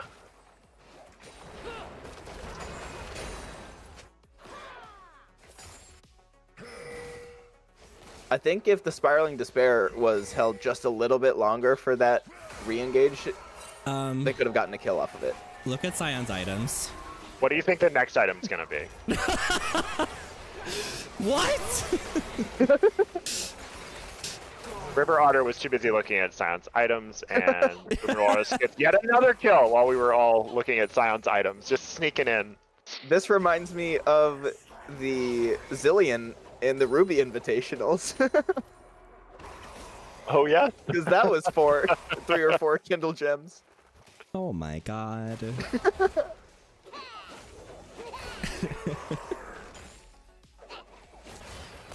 Teddy's pointing out the ABC gold diff. We've got 6,000 gold on Samira and 3,000 on Smolder. It's double, yeah. It's double. We need a shutdown, or Thresh's Hookers needs a shutdown desperately if they want to get back into this game here.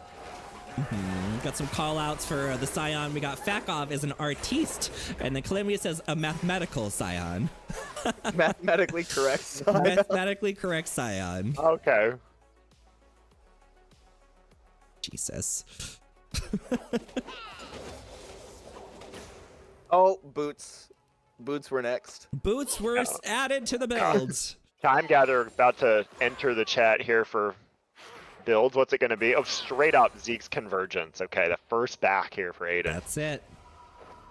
And the Scion's moving down bot side. I feel like they're definitely going to try to set up a cheese or just get the dragon secure. Yeah, the no fighting in the top lane. Top lane optional here when you're Kindle Gem Scion. But that's going to be a lot of plates going down to Gnar. There are already 3 sweepers on Thresh's Hookers as well. They said, your guys are not allowed to have vision. Sorry. They're just charging. Here Bot comes lane the dive. here. Unstoppable onslaught. They're Samira cleansed up. focusing. Come here, Boomer, Samira. Sun going forward here. Pichu Uwu still holding that. Is going to find it, and flashing away is that Leona from Aqua Prism. So 1 goes down, but that is the shutdown. I missed who got that shutdown. Looks like it went to Scion. Fakov, of course, has the way of finding those. Oh, Good the job on first. that. Yeah, the first one Uh-oh. missed here for Uh-oh, Aiden. That ability doing so much damage. The squad's Wade rolling trying up. to run away. Just, you only need to be way apparently. Ow. Scoring 1 kill there, bringing 3, and that means that Thresh's Hookers are gonna strike back with their first dragon of the Invitational. And I you did know not what? expect It's that. It's Juggernaut time. Volibear and Scion are now at the point where they're traveling across the map, participating, and that means bad things for Samira. Dirt says Smolder got that shutdown, actually. Man, they really need to look better. Because I Look didn't better. notice at all. Yeah, I like if there was like a thing that told me who got it, like right now, that'd be great. Yeah. Because I'm also looking at a million things, so I miss little things like that. I just Yeah, looked at, like the, a at the pop-up? kills. Yeah, Showing up on your screen? yeah, That like would the one. be so nice to have. Yeah, that would be so nice. Hey, Riot, I got a great idea for you.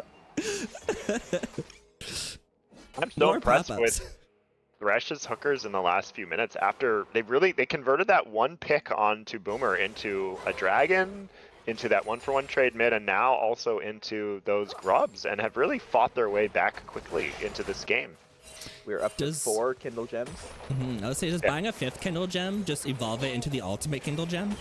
Yeah, can we get a stack check? We've seen the Silent Kindle Gem stack checks. What about the other stacks here? Let's see. Smolder is up top. He's got 80. Vigar's got 138. That ain't bad. Yeah, That's pretty alright. A lane swap in order here, pre 14 minutes. Means that Nan Diamond, she's all the way down here. Gonna be locked up, but there's a few members of Jin and Victor trying to make something happen. Boomer to Walrus on this Samira, up to C rank, diving in there. And there it is, the Infernal Trigger finally goes down. It's a clean Eli wipe is probably going to for go down. hookers. That's what they get for bullying the Twinks, to Does be not. honest. Don't bully your Twinks. Pew. Meanwhile, Nar is just getting all the plates in the entire world in the top side. Free money.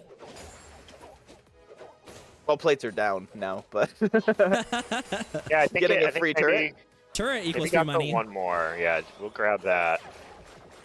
As Rollis really wants this last one as well.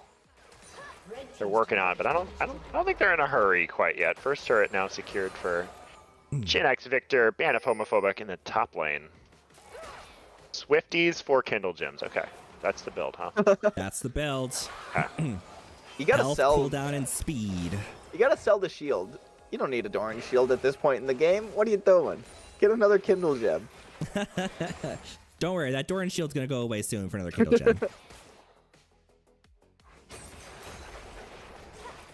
What are all the items that build from Kindle Gems? No, there's quite a few actually. So they all build into valid items for Scion, to be honest. So he can just convert them later, I guess. He won't be able to buy the other half of the component for it, but Like, imagine if you had more than just health. imagine. Scion's just that broken. We don't need anything else.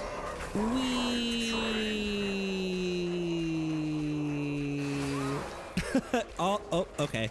He's still going. Gonna get the waves. Gonna collect these 2 waves at the same time.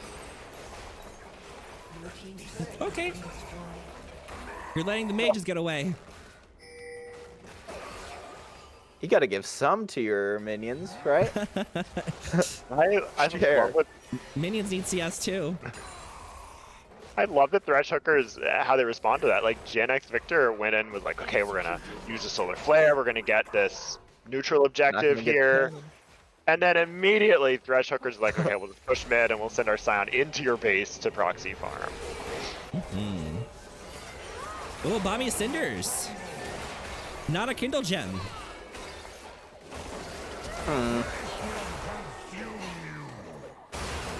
And River Otter goes down. Samira's out for blood. Blend them, my queen. Blend them. Use tidal wave too late or too early, I think. I think that's the ultimate. Here comes Tidal Shelly. wave? Here comes Shelly. Pow! Pow. Oh! Oh, She we said, don't want "I don't care Shelly. about that." No pow. It was a pow, just not where you thought. They powed the twink. Through all that, though, Aiden has gotten very low, and this dragon is now coming up. Mom comes through. Hit. Oh, he ticked off the dragon. Okay, Oh, I was That hoping would've been so the dragon was good. gonna Boomer goes to immediately- grab aggro. That would have been incredible. But now there's not any HP, and so it looked like what was going to be a very easy dragon for Gen X Victor now is going to Thresh's hookers. Holographite will look for steal. Now they're giving. They have Yeah, to. there's no Fakov is there just playing area control. No one can get close. Plus, I mean, you got 2 smites you got to smite against. So, like, how likely is the steal really? Well, one is only 600. This is true. But you know they're in voice comms like 3, 2, 1, Yeah, smite. definitely. Oh, smite? I thought you said fight. East? I thought you said East.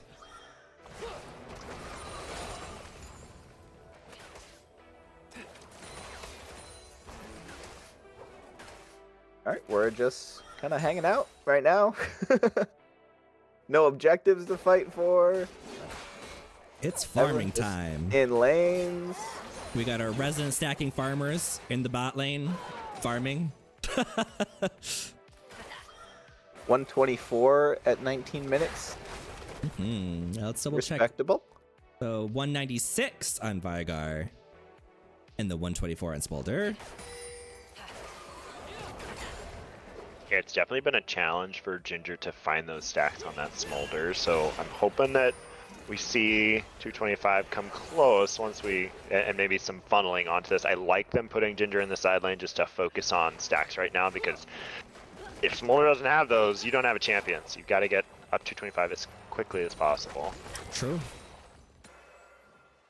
Yeah, if you were ahead on stacks, we'd probably be getting the execute here in the next couple of minutes, but with that lane being a little tough, it's probably going to take until about 30, 32, maybe, to get to your full stacks. So have like the boots been nerfed? Like, what? Oh, Ginger, you are walking into a lot of people. Uh-oh. But flash, flat, going in. The whole game there. Infernal Trigger, Huge not response. enough. Shutdown goes through a full collapse in the mid lane here. Poggle on that Blade of the Ruined King trying to shoot through Fakov. It's not going to be enough, though. No one going down for Thresh's hookers. Double kill now for Fakov, and now it's Poggle trying to run away from Mega. this 1,000-year bear. Does have Mega, but it's not enough. 3 kills for Fakov. A clean ace for Thresh's hookers. It's Juggernaut time. Juggernaut and Mommy's meat flaps flying onto the map equals GG. Yeah, they went Wow. really hard going for the kill on Ginger, and the response was so perfect. Ginger is actually just the master bait. I didn't finish that statement the way I wanted to. Because I'm an adult. You finished that statement exactly how I wanted it.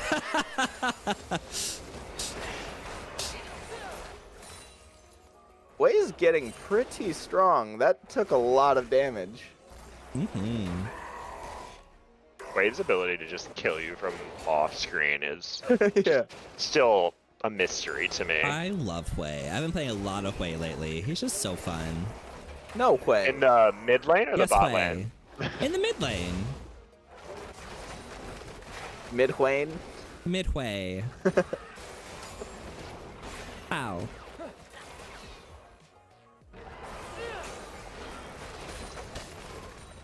Yeah, there was a lot of kills that went over to the Samira, but we've got a good amount of spread out kills going over to Thresh's hookers. So they're definitely not out of this game. Like, not even close.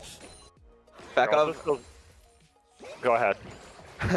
One completed item so far Woohoo! from all those Sunfire Kindle gems. Aegis!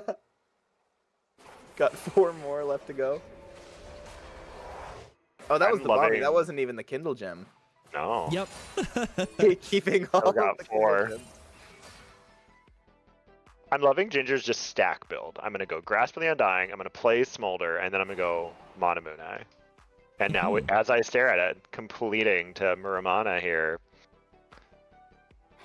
You know, that's the thing about Smolder. If you just want to vibe, it's the vibe. You just You're sit there and vibing. vibe the whole time until your vibe kills everybody.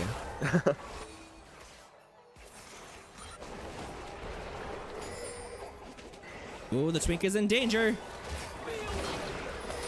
Feel with me. Oh, the bolter doesn't quite get him. Imagine if a red buff was was on the Gnar. That would have been a kill. Smolder's at 154, so we're inching our way towards a 225.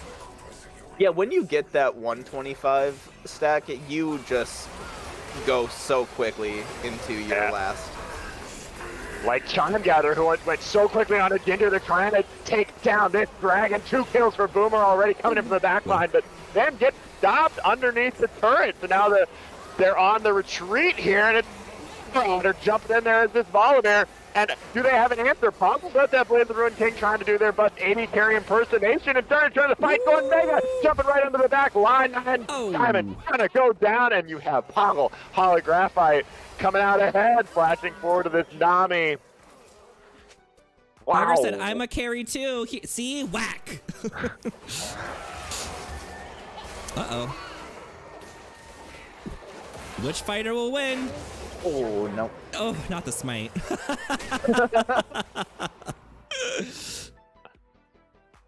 Gotta teleport in. They were praying to catch them. Oh, he's gonna go for Vigar. You're in danger, little one. You're in danger. You wanted to move? I don't think so. And it goes to Smolder.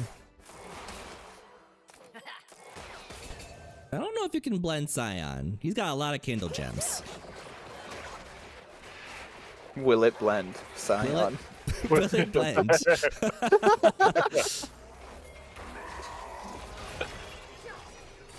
Ooh, it might blend now.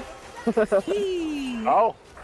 Yeah, the Samira Quickly answering. is the blender. You know, sometimes you just gotta mash it up a little bit before you blend it.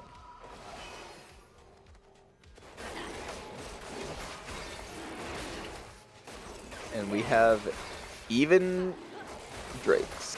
This will be dragon number... Oh yeah, number 2 for these guys. So 2 even and up. 2. We do have a slight gold favor going towards Gen X Victor. Let's see who it is. Who it's at. Probably Samira. Yeah, she's still at the 3,000 gold ahead. Mid lane's pretty even. In the jungle, we've got a very small lead in favor of the Volibear. In the top side, again, about 1,000, about 800 favoring the Gnar. And support-wise, it's about even.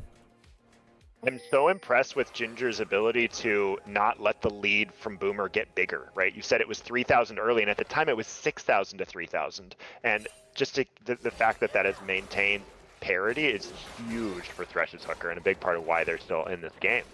Yep, I was going to say the same thing.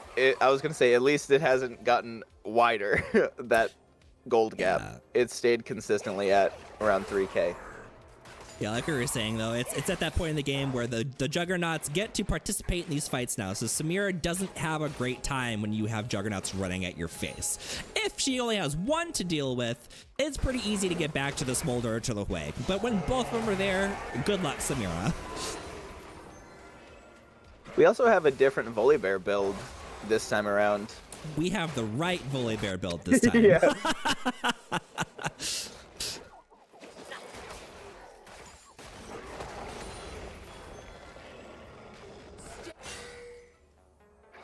We're just waiting to have a fight over an objective here.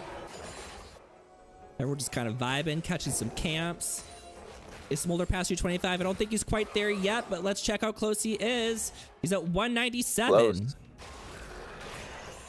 All right, it is full stack for Smolder. No one interferes. Don't fight. Let your Smolder get to 225 before the next go round. And if you are Gen X Victor, you want to fight now while you still have a good window.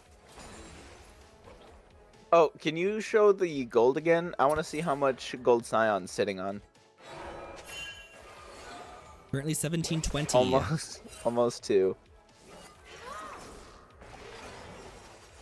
Oh, we got a whiff on the ult. Wide Might right. be enough to catch a ultimate twink. Still going.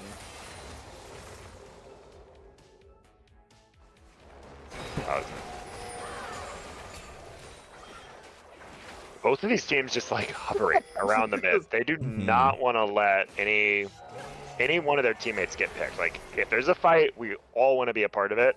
If we have teleport, that's the only way we can break apart. Yeah, they're just waiting for one person to get caught out. Sejuani is quite Like out of position Sejuani. here. Unfortunately, though, the rest of the team went the other direction. Here comes the squad to try to save him, though. Use the repositioning tool already. Can't jump over that barren wall. Mom! And Mom will come through and score the kill for Ginger Oxide. Mom will flap. Neon Diamond will find Samira. The Boomer to Walrus picked off and Thresh's hookers. As you said, these juggernauts cannot be stopped. Molder sitting in the back line, putting out so much damage, and they are calling for this Baron to start in the face of Gen X Victor. They know about this.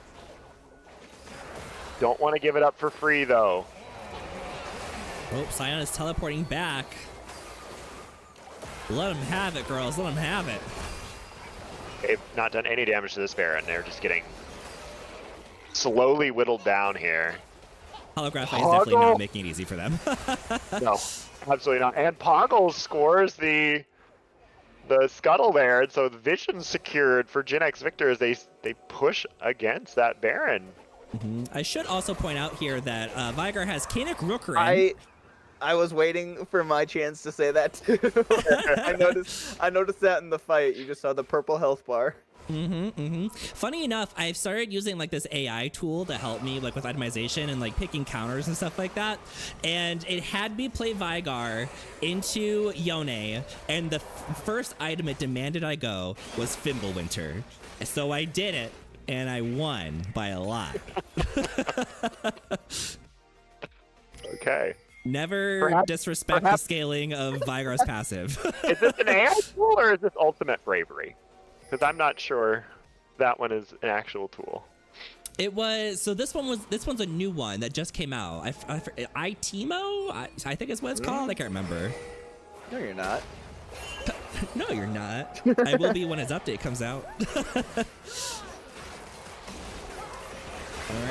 All right, we have Holographic on the flank. Out. Mom! Executions have Smolder begun! has been activated. Yeah, but so has Boomer. Getting in there, has secured 2 kills on double reset already, but that will be the execute from this Smolder Ginger. So big right now, but does go down. You've got 3 members of Gen X Victor still standing in this fight. And Dragon is up. It's gonna be Dragon number 3. By the way, I wanted to say in the last game, but it was so crazy to get a Dragon Soul at 22 minutes. That is so many Dragon kills in such a small amount of time. That is dedication. I didn't get my chance to say it. I was forced to be. I was silenced. You were silenced. Oh. Leona said, you're not getting away. So you're not going to push R either. Whack, whack, whack. All right, it's farming time until we're ready for the next objective.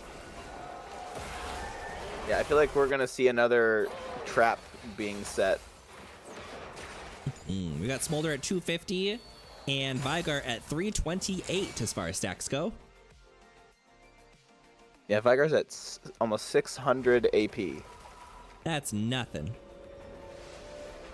Just the mere 579.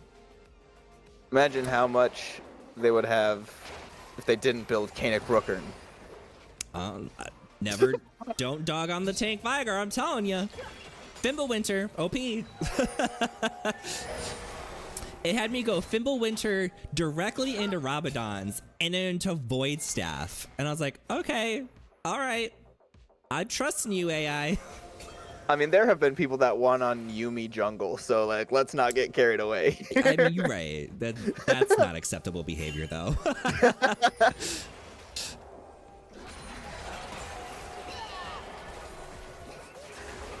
It's fighting time. We got a teleport on the Baron. Like a full team effort just to clear a ward. Like, Eli runs up there, has the whole team to back him up. Yeah, they're meatballing real hard. Not meatballing. What's a meatballing? All of them are crammed together into a pile. Okay. Learned something new today.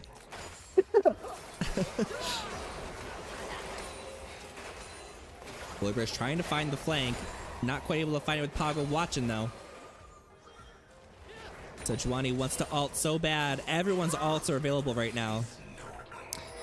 This is about to be an ult battle. Oh, they're all going to be just dropped immediately. Hold on 1 sec. I need to see items again real quick. Did I just see... Oh, okay, never mind. I swear I saw Scion hit someone and then an Imperial Mandate came on. That would have been But that was from... Sejuani ult lands on the Scion. When they said that's not a good target, let's back up.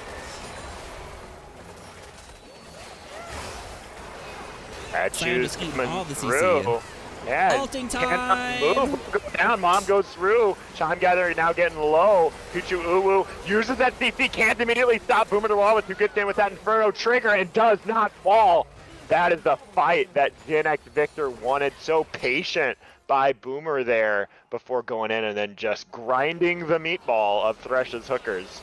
Grinding the meatball.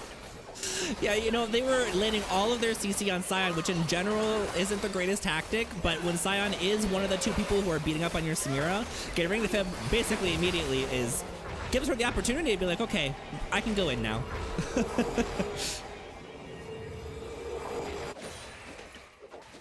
Felt like the game, really, that fight could have gone either way. So big win for Gen X Victor. Now I'm curious to see how they're going to use this Baron. Last game they were able to decisively turn it into the whole base of Thresh's hookers. So we'll see if they can cook up something to prevent that from happening in game 2. It might be a bit difficult to siege because this team loves flanking. So like they have to go up so far to siege these inside like tier 2 towers. So I think a big flank on either Fakoff or River Otter is almost a guarantee. Love me a big flank. Serpent's Fang completed for Smolder here, Ginger Oxide. But no more shields. River Otter skeptical about committing here. Just gonna put down some poke. The map's so dark for both teams. It's just sweeper after sweeper. And you can't really move in deep to get vision because you risk running into a 5-stack of a meatball of team. Not the meatball. And big props to Leona here with a 121 vision score compared to the 81 over on Nami. That's wild. Oh, they're kiting out this dragon fight, and they're gonna got a find good him a target. Chakra brush. Ginger though has a pretty good angle though, putting out Scorcher Breath after Scorcher Breath, but it's gonna be Jen and Victor.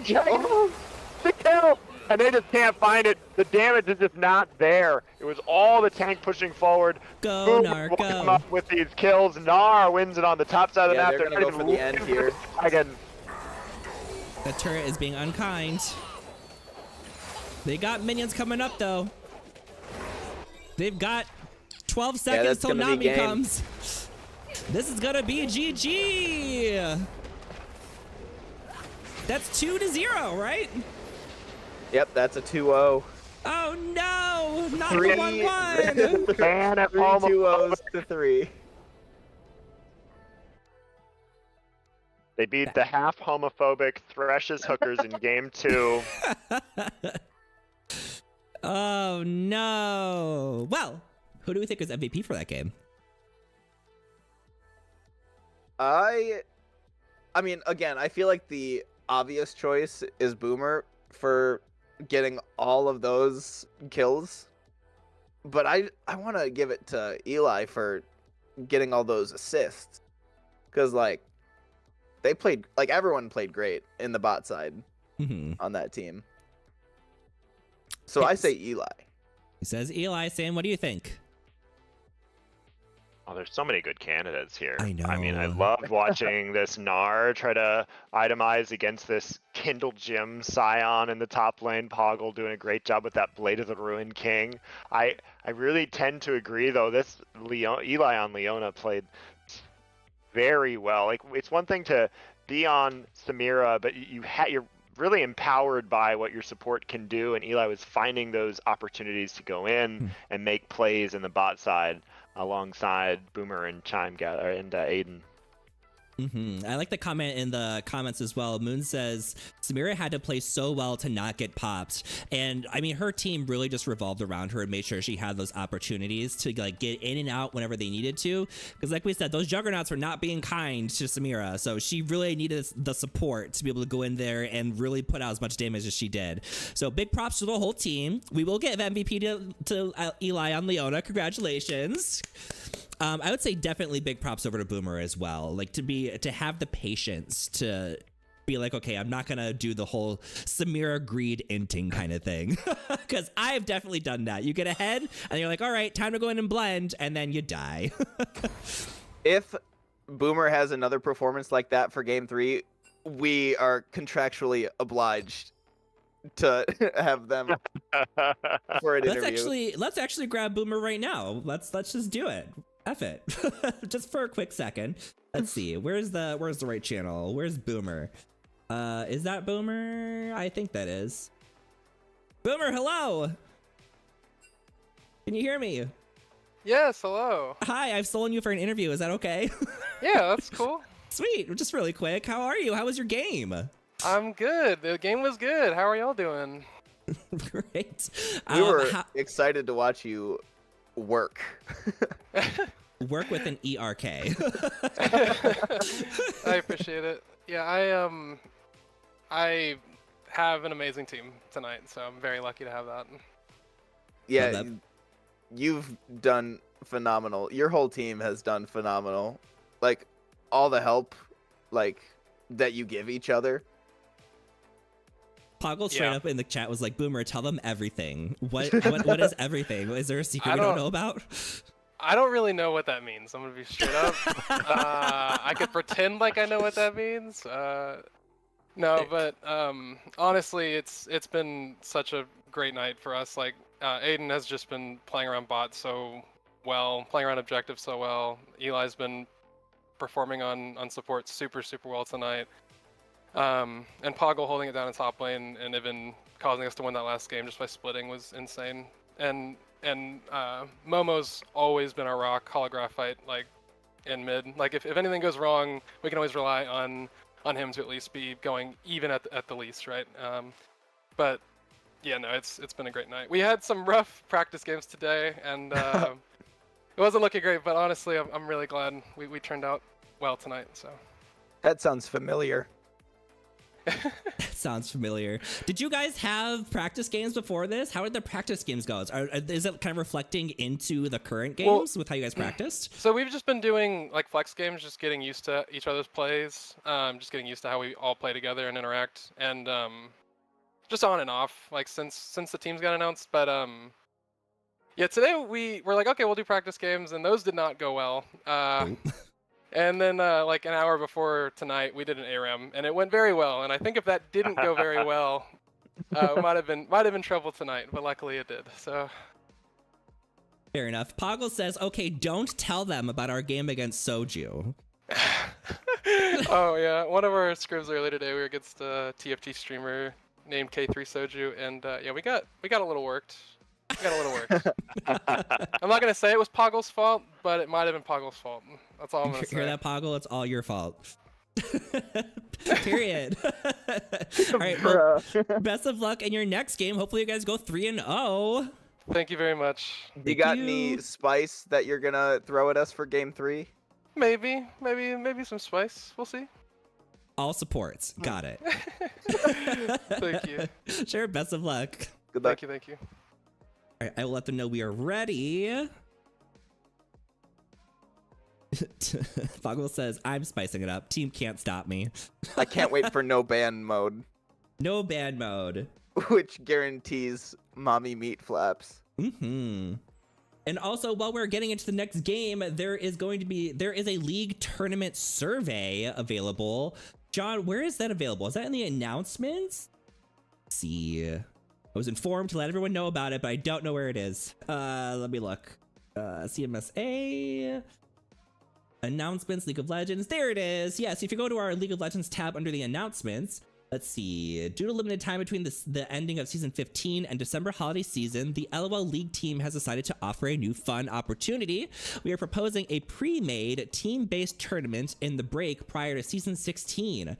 This would mean, rather than playing against multiple teams, each week your pre-made team would play a true best-of-3 series game, a pre-selected team, to move up or down the ladder of the tournament bracket. We would like to select a tournament style that fits with the interests of the player base. This is a new endeavor, so all feedback is appreciated. Let your voice be heard. Start date is tentatively set for Tuesday, November 15th, putting the finals on or near December 10th. It's not a sign-up sheet, but if you do go into the announcements, there is a link for a survey, so everyone go in there and fill that out. Looks I'm like busy. I'm busy. That's like my favorite phrase ever, actually. I think I say it multiple times a day. Someone will be like, hurry up. Be like, I'm busy. Yeah, I gotta yell at these players for a while. I can't be gotta yelling yell. out stuff. All right, switching around cameras. So when the game starts, it will be myself and Zangy on screen. Looks like Sam will be kicked out for this game, but Sam, if you're gonna stick around, we'll definitely have your feedback at the end of this next game. I'll be there, and I'm with you through Champion Select. Let's hear it. Since What it's are we the gonna third get? game, can we all just be able to yell at each other? Blaine, that is toxic. I'm gonna have to ask you to leave. Yell at each other in a nice way. Yeah, that's what yelling Like, is. I love your shirt. I love your shirt.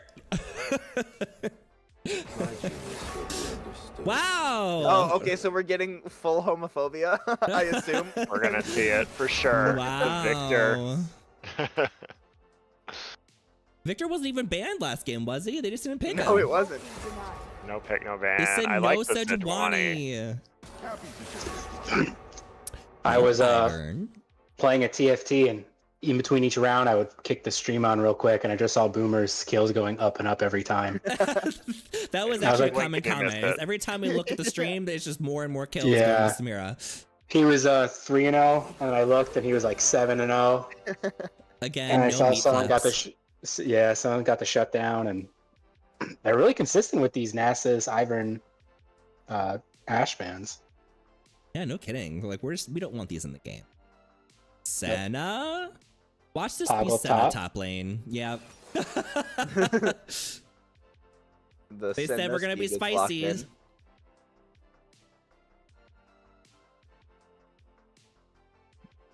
Oh, there's a doggo. Hello, doggo.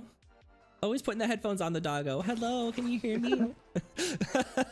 Yo, Kog'Maw? I'm so excited to see this. Ginger has been playing so much Kog'Maw, and Kog'Maw is in a great spot right now. Has so many different ways you can build him, but one of my favorites is kind of that hybrid AP Rage Blade Yeah. straight into Nashers, full AP behind that. You just are shredding, and then you go with the what is it? A Cosmic? No, what's the? I'm blanking. The Mage item that lets you crit.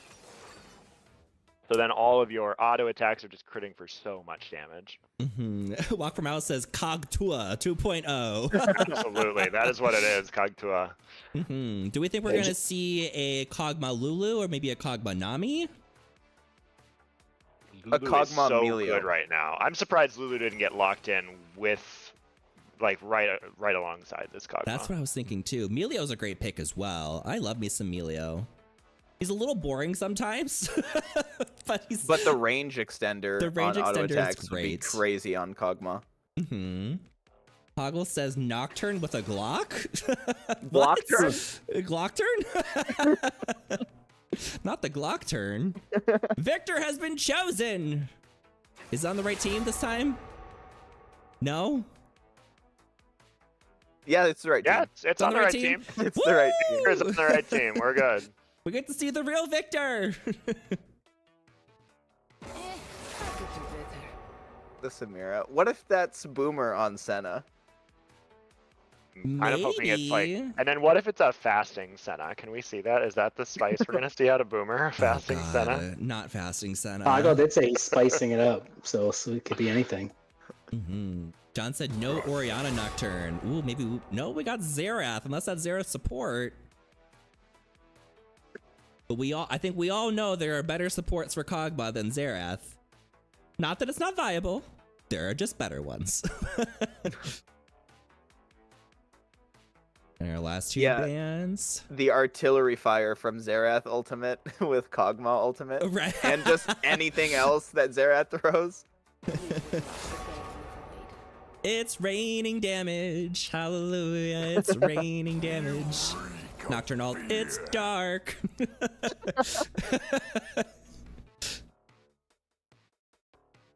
No Scion, no Kaisa. Bully Bear still not banned. They said they left Wukong is Mundo pretty up. strong right now. I do love me some Wukong. If I'm in the jungle, I'm taking Wukong nowadays. And Alawi is a very fun pick.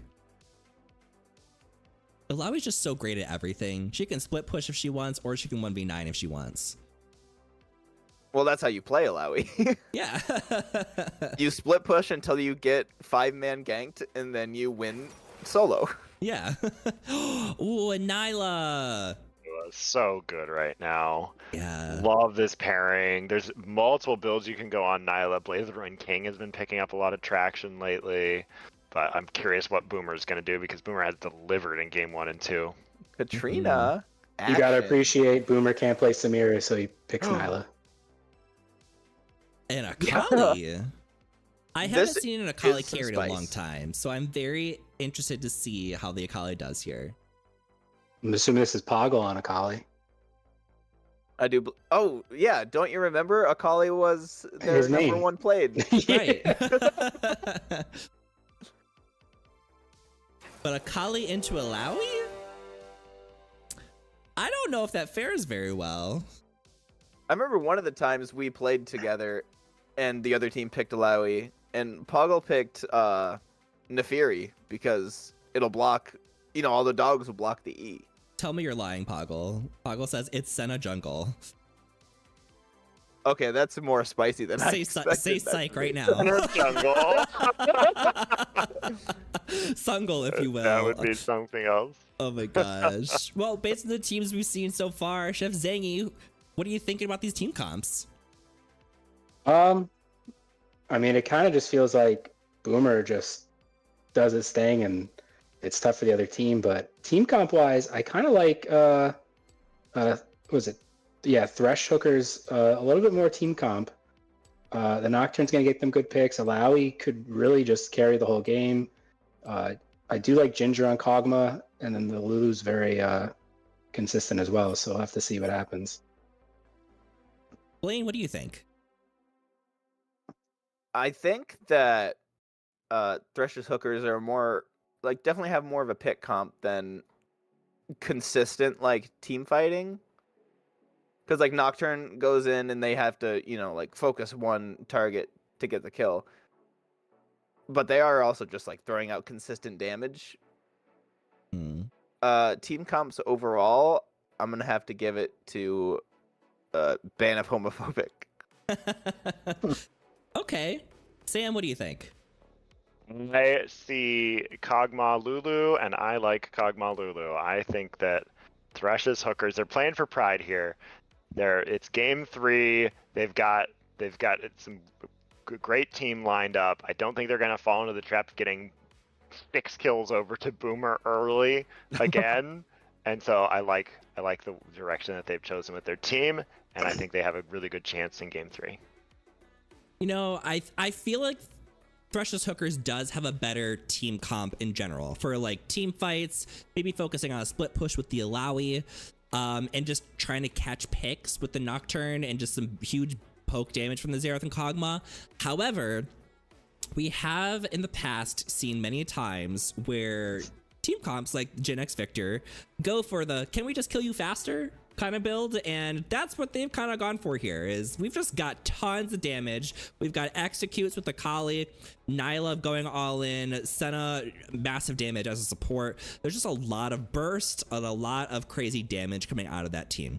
So I'm not going to discount the Nyla for one, especially after just seeing Boomer go off the past 2 games. We do have Holographite on their main champion, who everyone has been very scared of going against. So I'm not going to discount them. I don't think Akali is going to do very well into Alawi, but this could be one of those games where that doesn't matter. Akali doesn't need to just go up top and 1v1 Alawi all game. If Akali just goes around and rotates with her super damaged team and kills all 4 of the squishies on their team, that could work out very well. Because if they just kill everyone else, they can just go take care of Alawi afterwards and not step into her ult as 5. As long as they do that, I think they have a chance at winning this one. Again, it all comes down to how this game like plays out. If it's going to be very team fight focused, or if it's going to be very side lane focused, objective fight focused. I feel like if it comes down to Alawi being a part of the team fights, then the favor goes towards Thresh's hookers. If Alawi opts for the side lane push and allows Gen X Victor to kind of rotate as a team and just eliminate the squishies, it could very much go in Gen X Victor's favor. So I'm going to lean towards Gen X Victor and give the props to our OTP Victor, Boomer to Walrus, and Poggle's spiciness. Yeah, Fakoff is definitely going for more of a split push with that Ignite. I think we're going to see a lot of double ganks in the mid lane against Xerath. Once that flash is down, I think the Akali and Wukong are just going to routine gank over and over and over again. Okay, while you guys analyze this game, I'm going to make like Akali and enter the Shroud. Goodbye, everybody. I'll see you at the end of game 3. See you at the Bye. end. We have predictions available. Make your predictions. If you win, you get bonus loot. Teddy says, if Lulu doesn't take exhaust, does Cog survive?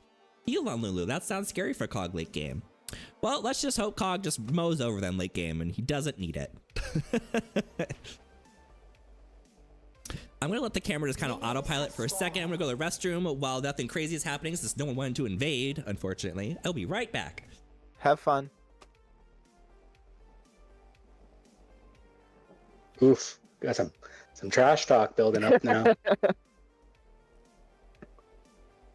The 2 permanent gray screen players talking about APMs is actually hilarious. Because Yeah, I want to get. I want to get a time for how long they've spent dead in these invitations. Right. How many APMs do you have when your screen is gray? You click on that death recap. That's 1. Hey, if Fakoff was allowed to play as Nasus, you know, don't dogs have like gray vision or something like that? There you go. that's why it's so natural for him. But I'm not ready for you or anyone to joke about Nasus right now. I'm still in mourning. I'm still sensitive. Morning. What I missed? From last what week. happened? Oh. From I don't need Blaine mentioning Nasus in my presence, okay?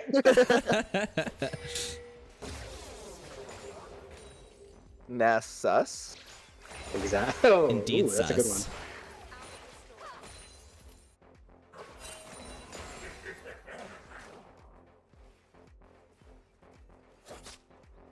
I'm very excited to see how Nian deals with this OTP holographite Victor.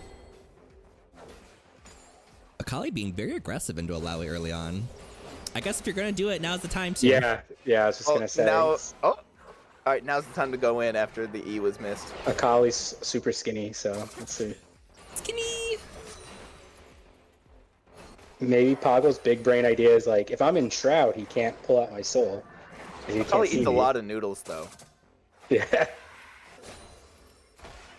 That's a really rough spot to have a tentacle because it's very hard to get to that and kill it. She just camps it. Oh! The soul has been pulled! Pow! Ooh, that's pow! that is not the spot you want your soul ripped out in between the 2 Yeah. tentacles. Yeah, and just keep spawning in that spot too. That's Yeah, a it's rude always tentacle. so sad. That pops right back up immediately. All of that for a drop of blood. Nocturne's looking. Oh, first fight? Oh, No. and it's paused. Said game is lagging.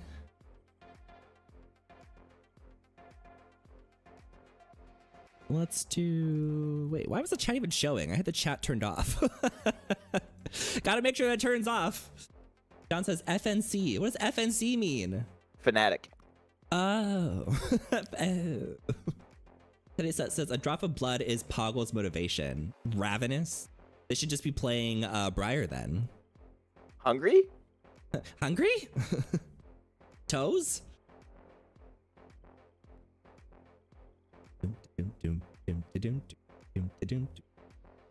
I kind of want to play in this tournament.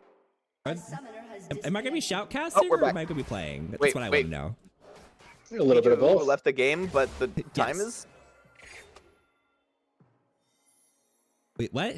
What about the time? Toes? Pichu disconnected, yeah. Yeah, Pichu disconnected, but the game resumed. Oh, okay. They're fixing it. Pause gap. Was it because Pichu was the one who paused it, maybe? Maybe. Nicholas says, while we wait, who is this doggo? This is Jake. Hi, Jake. He's a little over a year old. We're just a baby. Yeah. He has the stinkiest breath. He's a good Eats boy. greenies. Yeah. Liam says, OMG, hi, Nick. Ask Poggle about Briar's art inspiration. Uh-oh. Oh, I remember this. Is this feet related? It has to be. Part of it. How'd I was know? gonna say the toes. Do I know our community or what? Do I know our community and their foot fetish or what? Oh, do you know me? I'm gonna call up one of my younger brothers right here because they'll never see the stream. One of my younger brothers, which has always been obsessed with feet. Like, I'm sure he has an adult foot fetish now, but as a kid, like, we just knew he liked feet. And like, someone bought him a rubber foot as a gift, and he would like sleep and cuddle with that foot. Oh no. That's like when all the adults just like look at each other, and as a kid, like you don't even notice, but Yeah. everyone pauses and they're just like, well, we learned something about our child today. Mhm. That's gonna carry over into adult life. I shouldn't have yelled at them about wearing those shoes that one day. Wearing your mother's shoes. What happened? Mm-hmm. Liam says, not your brother catching strays, Chroma. Yeah, Chroma, I don't know your brother, but I'm going to send this to him. Dude. I don't know, but let me DM him real quick. My brother is straight, everybody. He's a total meathead too. Like, actually, most of my brothers are actually bodybuilders. Funny enough, I'm the oldest of 8, and 5 of them are boys. No, 6 of them are boys. No, 5 of them are boys. 1 is transitioning, so I'm like trying to count how many there are now. So 5 boys, and of the 4 of them, all bodybuilders. The one who's transitioning, not so much, but. Back to the game. So they're all There's your- Dr. Frankenstein. There's your brother who's into the feet. He just works out his feet. Yes, There's like toe he's got curls all muscle day. feet. Podiatrist. Yeah. I always Going do what I'm in on passionate Kali. about. Oh, she went back in. You're ignited, girl, and down he goes.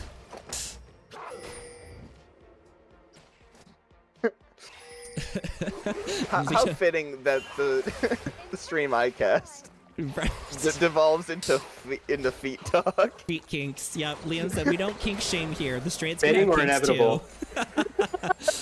too.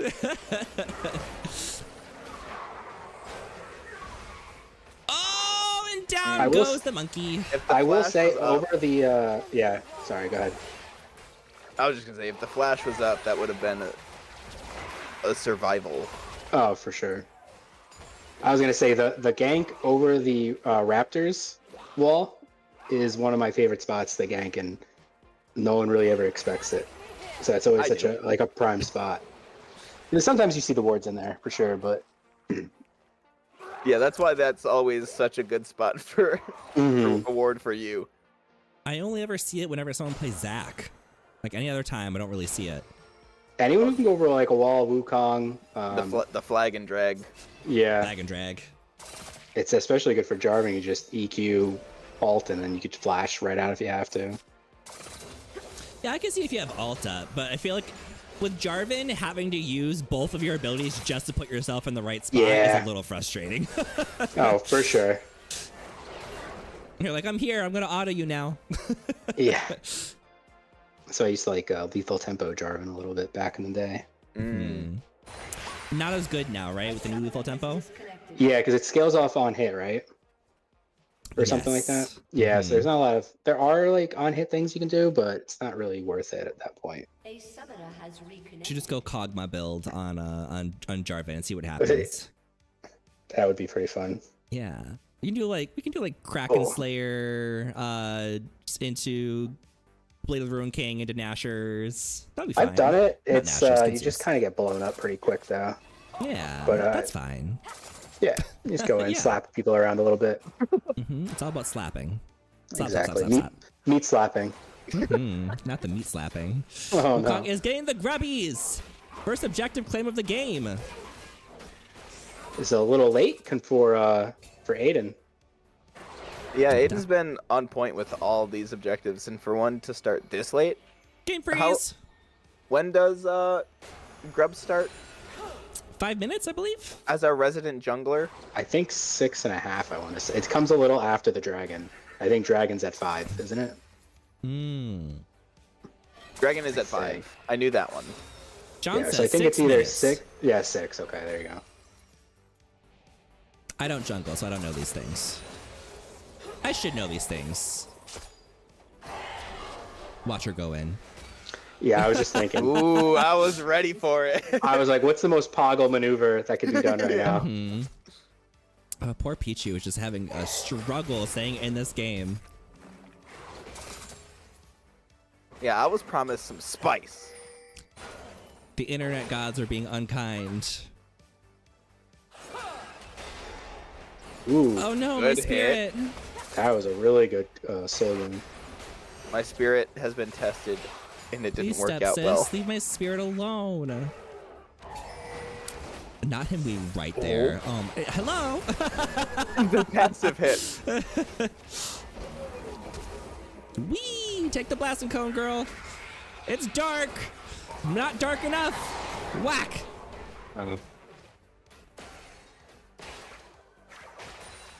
Gotta stream mark that one. That was cool.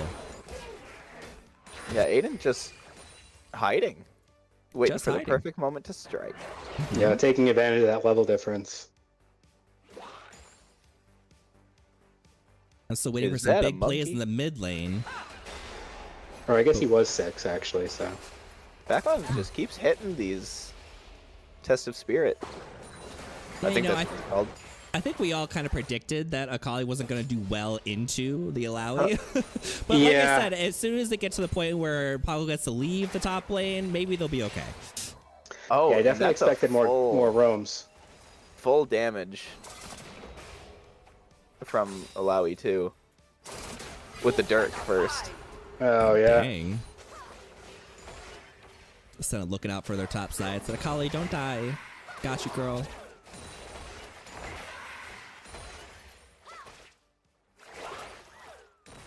Shove harder, Poggle. Shove harder. Bot lane definitely at a much slower pace than the other. Yeah, this At one's least the much first more game. relaxing for them. Liam saying a less bloodthirsty start than the previous 2 matches. Yeah, for sure. This is supposed to be the most unruly game. Right. Everyone should have just troll picked, obviously. I was like, I went Akali top. What do you want from me? I'm doing my part against Alawi. Liam said I look away and the kills are the same. Yeah, and compared to last game, every time you looked at it, it was substantial. But I think that's going to be a big point of success for Rush Hookers is just not letting Boomer get that early lead. And I think that'll be their best way to win the game is just keeping Boomer contained. Let's contain the boomers. Exactly. What a political Yeah. statement. So bold of you. So bold. Yeah, Time Diamond Gather is just doing a waiting great job again. using range to keep Holographite down and not, use that experience on the champion. Yeah, they really said, you know what? You want to play your main? I'm not going to participate. I'm going to stay Yeah. back here. Like, I'm gonna be over here. Fine, I'll be over here. I mean, if anything, that their team comp is really just avoid people for as much as possible. Yeah, that's true. Until Kog'Maw gets to the point where you can just do whatever. Yeah. Mhm. It's really just hang out and poke until we can rotate and murder somebody while Lowy split pushes.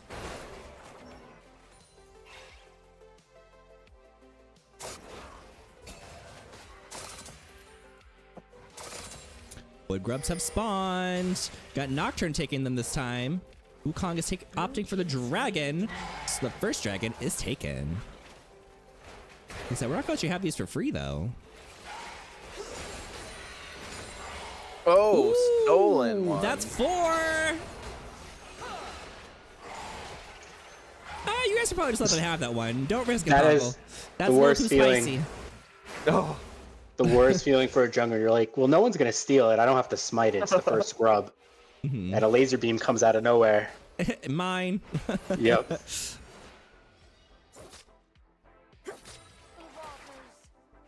yeah. Everyone has great farm too. Multiple, almost like pretty much right at 10 CS per minute. hmm So yeah, this is much more of a farm-focused game than a fun game. Which is funny because this is like the one game where we don't have scaling farmers. hmm We've got no Vygar, no Smolder, no Nasus.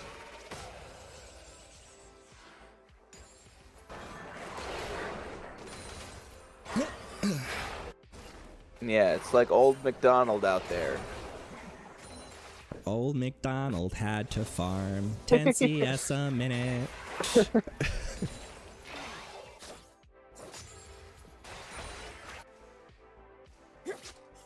Oh yeah, what's Senna stacks? Senna stacks. We do have a scaler. Senna stacks is at 42. That's a weird looking lizard. And John says hubris will stack. LOL. Not the Get it, 'cause- hubris on frickin' Alawi. What's gonna happen when that hubris comes crashing down? Oh. We're getting philosophical out here. You're not going Who's back. Phil? You're staying right here. Hmm. Who's Phil? What? Saying you said we're getting philosophical out here, so I just want to know who Who's Phil is. Phil? Oh my God. There's not a lot happening in the game, so we're resorting to puns and dad jokes. Yeah. I'm here for Together it. again, just waiting. John says Hubris Alawi is tech though, because Alawi E echo damage scales with AD, so if you get enough AD, you can literally kill the spirit and it will do 100% damage. Mm. Ooh, the math is mathing.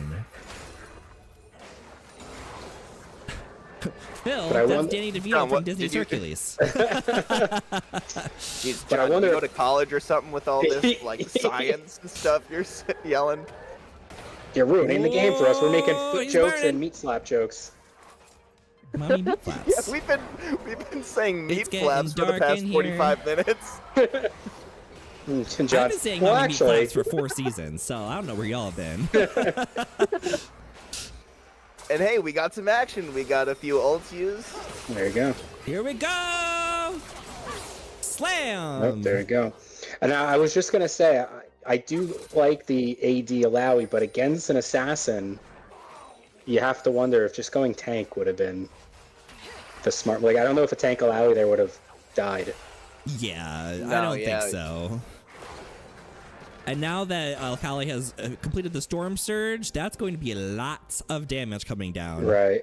And Alawi is the only tank, so if Akali could burst the Alawi, what does that say for The rest of everyone their else? team. Yeah, anyone who isn't getting Lulu ulted is gonna get deleted. Like, Xerath is gonna have a really rough time in a few minutes. Yeah, now it's basically come down to two teams of who can kill each other the fastest, and I think Jin X Victor kills them faster as the game goes on further. Kog'Maw takes a minute to put down that damage, and if you don't have the front line to give him that minute, then best of luck to you. 100%. Dragon's coming up.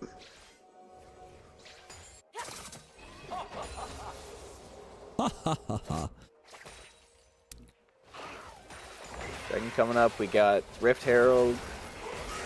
Oh, Ooh, good spell shield. that was a great spell shield. That was very nice. Oh, he lives! He's burning! And he lives. How much Akali's HP looking is for it, that? though. 22, I think. 20. 20. Goodness.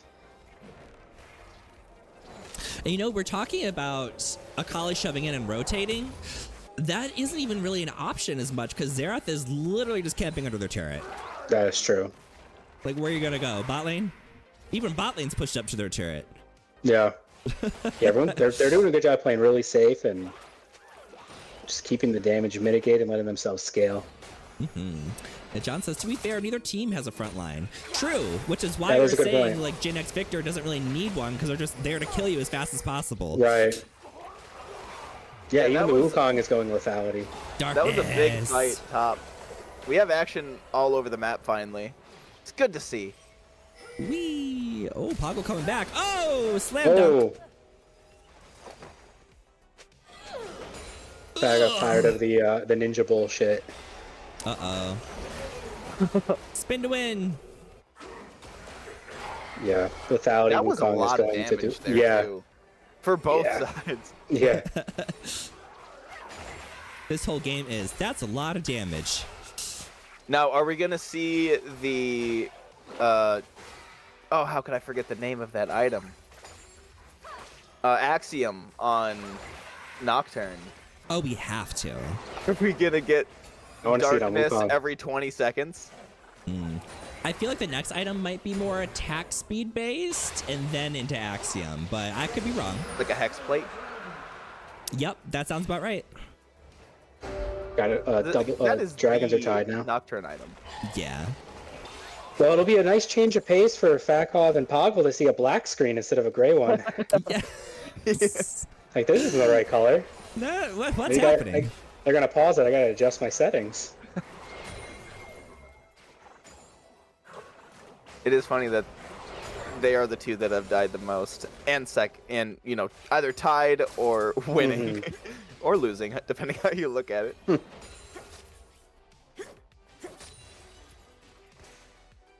Kai's just saying, those tentacles, free golds. Free 5 golds. Don't even care. 5 gold, 5 gold. Huh? Telmus says Alawi would need just under 700 AD to deal 100% of spirit damage, so that's a lot of hubris stacks. John Did says we just- easy. I was gonna say, we just got John. John just got fact checked. We got another Dang. science guy out here. Telmus the science guy.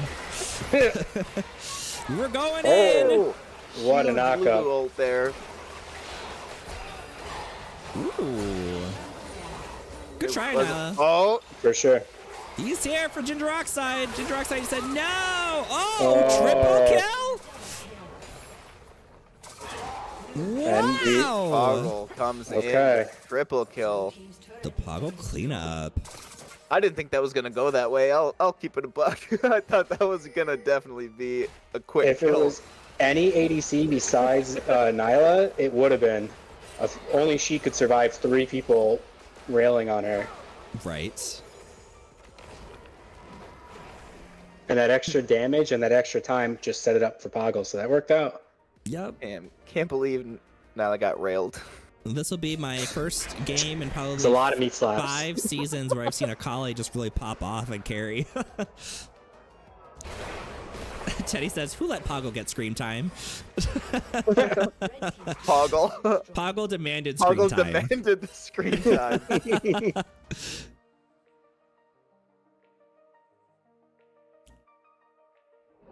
Poggle really needs that interview at the end. Yeah, he's getting that interview at the end, whether he likes it or not. Can I get an update on the Senna stacks? Senna's stacks are at 58. I don't play a lot of Senna, so I don't know if that's good or bad. I'm going to assume that's pretty good.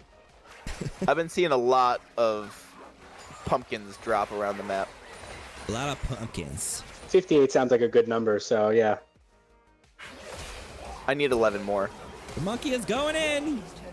Victor's trying to catch up. The stun goes down. Xerath is making it rain. It's dark. And so he didn't have vision, but now he does. Going in, River Otter going in solo there.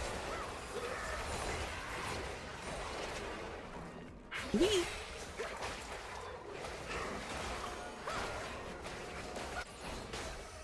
Meanwhile, Yeah. Alawi's just doing what Alawi pleases. Ooh, the ult has landed, but Pago said, I don't care. Yeah. Alawi can't deliver damage at the same rate as Akali can. We've got a request on how many procs of Grasp does Senna have? Well, if she's a little lower on the stacks, I imagine the Grasp isn't too high, but I don't know if I can see that. I don't see an option. You can somehow, but I don't know how. Oh, in the bottom of her icon. There we go. On the Oh, let me look, camera. Arrow. We got 114 damage. I think Victor and Xerath are kind of tied, like farm and kill wise, but I think Victor is going to scale a little bit harder, especially with Holographite. Yeah, I hate playing against Victor more than I do Xerath. I'm glad to see a Victor in a game though, because Victor was basically the mid laner for a very, very long time, especially in pro play, and now he's been just like murdered and taken out of the meta so hard that you never see him. Wasn't there a patch or a few seasons a while ago where he was in a bot lane a lot, ADC? Wow. Oh, right. I remember that. That was like when like Syndra was big down there too. It was it was like the APC meta. Yeah. Brand, like that's when Brand was like, well, I'm not a mid laner anymore. I'm actually in a carry. Yeah, like Seraphine is now. Yeah.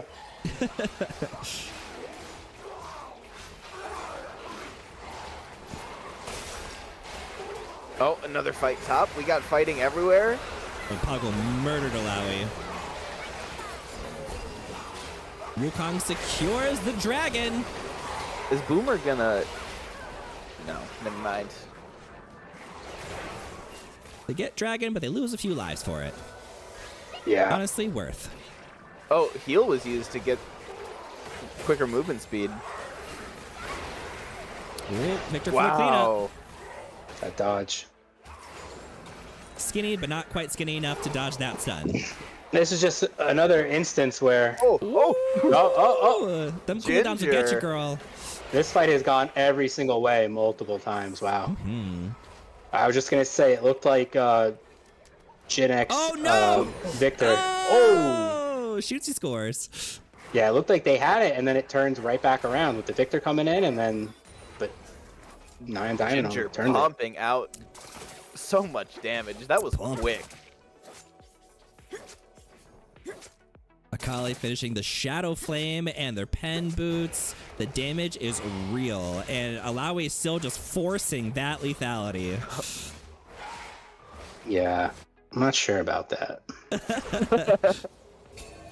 Backup said, you know what? The fate has been already solidified. Let's just have some fun.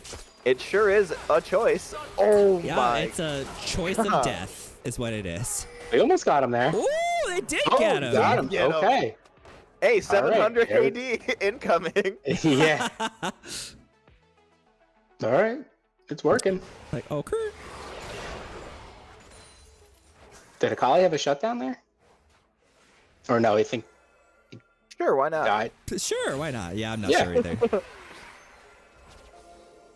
Actually, can I see in the chat? Yeah, if you pull up the chat. It did have a bounty. Okay, so you know what? Alawi came out ahead on that one. Ruh-roh. You're in danger, Ginger. You're in danger.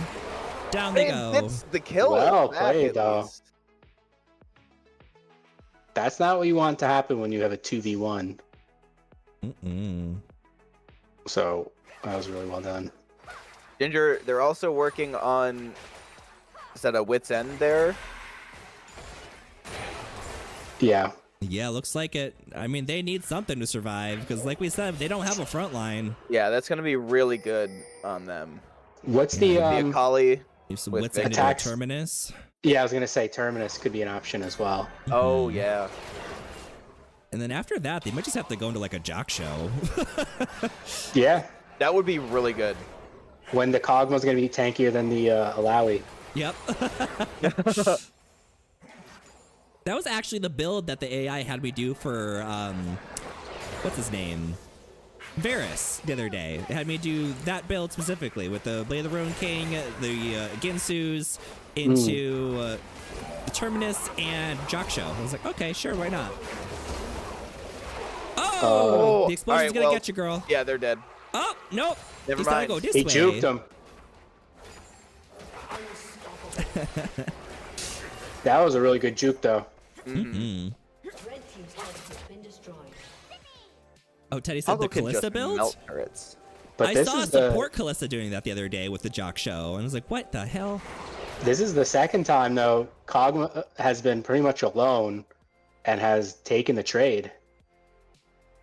I mean, if you're not gonna have a front line, you might as well just die and take someone with you, right? Yeah, and Ginger was half health in that fight. Wukong was full. Yeah, that blade is crazy. Mm-hmm.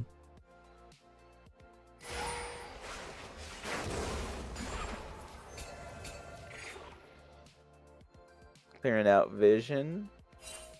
It's chilling time. We got Back to Dragon talking about coming weird up here. Jin X Victor is a little head in gold, and that's with Boomer with 0 kills right now.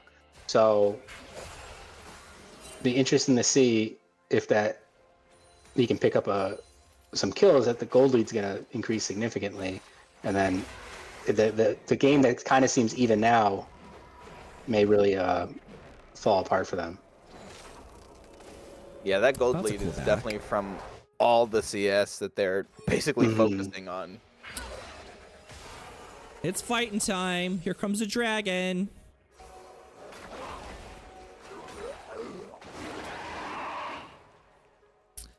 The Trying to League get AI the- already showing that this fight favors Thresh's hookers pretty heavily, which I don't know about that. Trying to get the spell shield off of Aiden. Akali does have teleport available to jump right into this fight.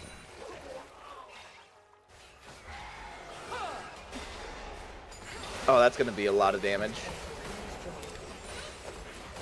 We got teleport coming in.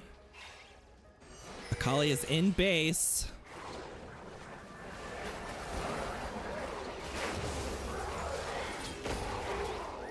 Spell shield, or ult comes out for Aiden. Darkness. Akali is here. Back off, coming in. Ooh, Just running in. fat Alawi ult. Yep. Oh, Holographite's dead. Boomer has to just get away at that point. I don't think a 1v3 is in their favor. Yeah, they just need to give this one. Poggle's not giving up. Poggle's still interested. Good thought, Poggle. Yeah, all right. Time He's to take debating.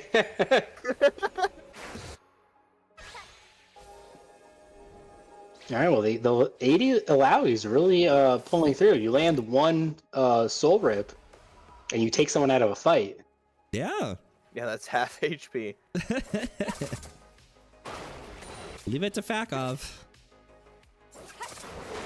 And yeah, the Maw is a great pickup, too. Mhm. That's going to really help against almost their whole team. Yeah, 100%. Because really, like, Nyla and Senna aren't doing a ton in these fights. You're right. It's I've- really I've just Akali counted- and Victor. Yeah, I've counted 3 Nyla ultimates so far. Yeah, she's just not ahead enough to survive even with her ultimate going off in, like, big teams. And she just gets exploded a little too quickly. Yeah, Now I remember playing some games against Nyla and just getting deleted in half a second. Yeah. Yeah. I mean, Boomer is almost at 300 CS in 30 minutes. He said, I got money elsewhere. It doesn't have to be kills. Wits End has been picked up for Ginger. And grabbing a chain That's- vest. Maybe they're going to the jock show. I was gonna say it's either that or Guardians. Yeah.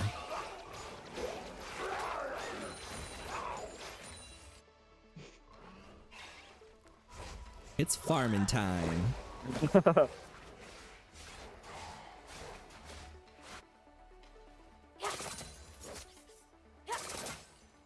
Got our top laners splitting on opposite ends of the map. Victor gonna answer the Alawi. I don't know who's gonna win that if Alawi and Victor get into a skirmish. It all depends if Alawi lands the spirit pool. If she lands a spirit pool, that's a dead Victor. If she misses, that's a dead Alawi.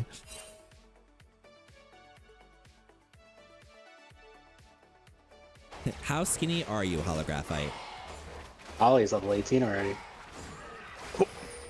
Oh my goodness. It's Baron time! Yo, I didn't even notice we're 30 minutes into this game. Right? He said, just kidding. We just wanted to tickle it. It was a joke.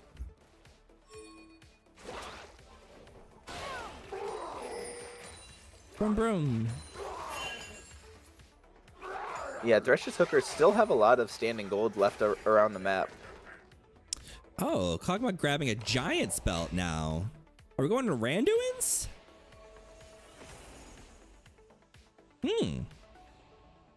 Said, I just want to survive.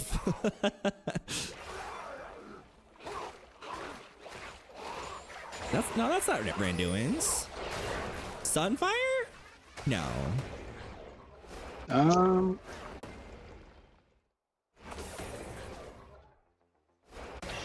Ooh. One more? Oh, yes! Jeez. That would have been it, too. Oh, Alawi backup wants it. coming in. That is a dead puzzle. So I'm going this way, bye. He says it's Jack Show. Okay, I Never didn't realize the mind. giant spot was part of Jack Show.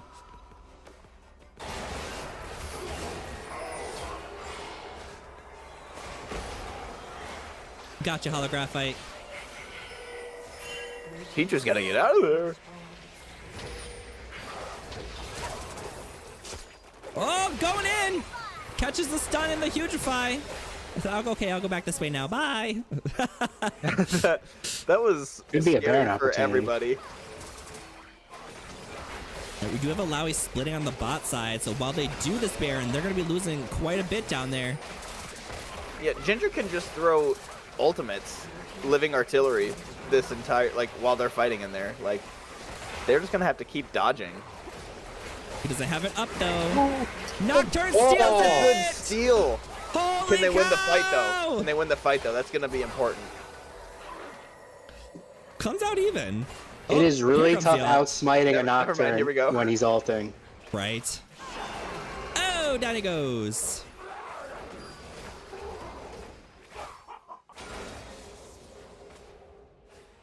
That was very impressive smite steal. Good job, Yeah. Nocturne. Walker you says could the see it drive-by. Yeah, you could see it coming the whole time.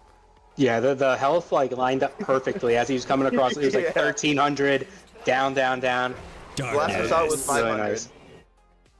It was And- really nice. Mountain Drake is up too, and they're not gonna go for it. He said we Might got be enough. better We can have a to chance. capitalize on the with your Baron. You want to get the gold, the item reset instead of dying here. They're gonna For, have to it's not hustle even there soul. if they want to claim it, unless you're just gonna give this up. Yeah, it's probably the safer bet overall instead of risking it with the Baron I buff. don't And want the safe option. We want Fair enough. aggression.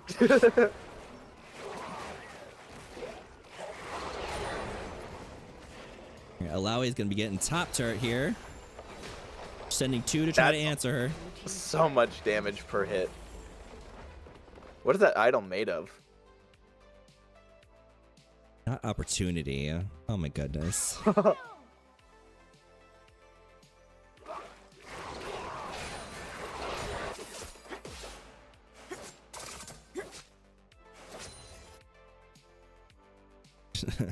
So I'm playing drive-by Alawi. I'm gonna kill someone and sprint out. Staying in the bush, ignoring all the CS. Make it rain! Oh, Senna has a Serpent's Fang. No shields.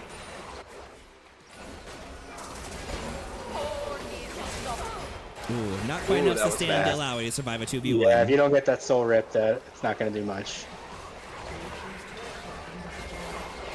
They're putting this Baron to work. Get that inhibitor. Maybe back up, rotate towards mid. Alawi did take the pressure, though. Enough for them to... Kog'Maw just hit it one time. Right, just my hit God. it. Okay, they had the cannon. They had the Now cannon. get out Missed of the there. shuriken. That was a good trade for them overall. Mhm. To get the inhibitor for an Alawi.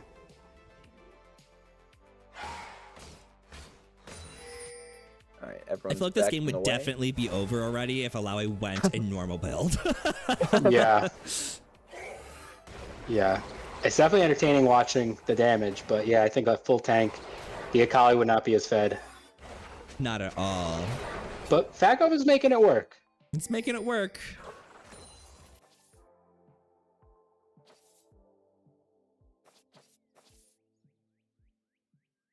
We're going back to like 10 minutes into the game level action. Mm-hmm. It's Yeah. nap time. We'll be right back right after this break. We've had a pretty insane Dragon steal and a Baron steal each side, so We got Which is some chance why of the game's breaking extending. 300 CS now. I got 308 Yeah. on Xerath, 300 on Kog'Maw, about to break 300 on Victor, 332 on Nyla, 302 Kog'Maw. Oh my goodness. yeah, for 0 kills, Nyla has almost 4 items. Yeah, how embarrassing for Eli and Pichu with those CS numbers.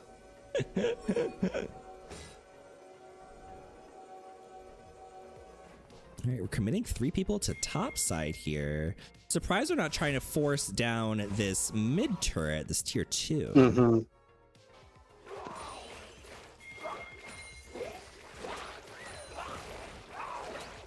Teddy Tut says Poggle is up CS and kills, but down a whole item. Is that just standing gold? Let's see. He's waiting for death cap maybe, so it's more expensive perhaps. Yeah, we got a 2,000 gold lead on Kog'Maw versus the Nyla here. Oh, the Alawi has more gold, right? Yeah, Mm-hmm. and sitting on does. 1,500. Less CS and less Oh. kills, yet still has more gold. A Sheen. Towers. Yeah, that tower gold, it'll get you. Are we gonna see a Darkness! Oh. Ooh. You are not 1v9, Alawi. You can't do that. what's That's the not how this works. crit sheen item? What is that called again? Crit Sheen item. There isn't one anymore, is Yeah, there? no. It Oh, they was got rid of that? Triforce, but yeah. Yeah, it's not Essence Triforce Reaver. Was it anymore. Essence Reaver? Yeah, it was Essence Reaver. They got rid of it. Yeah. That's Did they why I really? don't play Okay. Gangplank anymore. Mm. I was gonna say maybe she's going for the Essence Reaver, but never mind. Nope. No, that is either going to be Triforce, or it's going to be Frostborn? Hey, one tank item, might as well. Watch it be freaking Lichbane. I was No, gonna say. that's what I was gonna say. It's Lichbane. Pichu lives. Run in, and run A in, lot run for the in. support right now. The stun coming out, saving Pichu. Third person going for Pichu right now. Let's see. Akali's getting thirsty, but that is a tanky Kog'Maw. He's got his Jock showing his width. Nothing. The loot. He could have just went on Ginger because Pichu didn't have the ulti left anymore, and I mean I don't think they would have killed Cog, but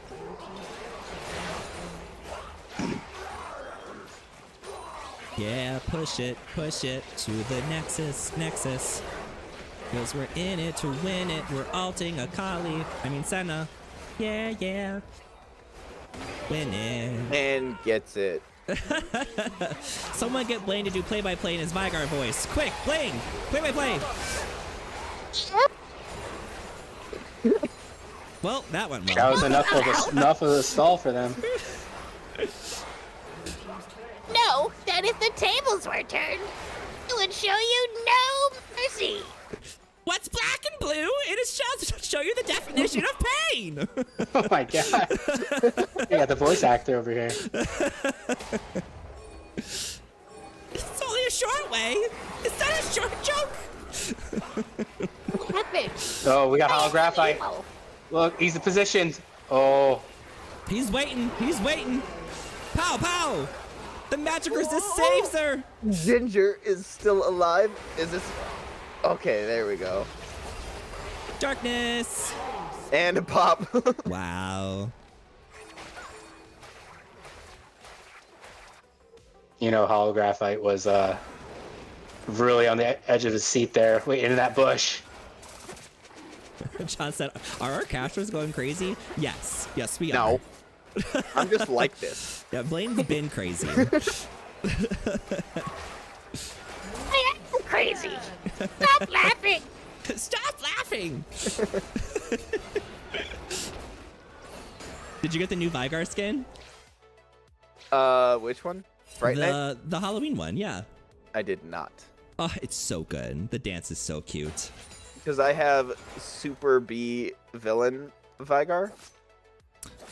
Okay. Cool. I also have Baron von Vygar. Others. Others. Riley says, and this is crazy, but here's my number. Just wait for someone to close out the game here. It's dragging on to 42 minutes.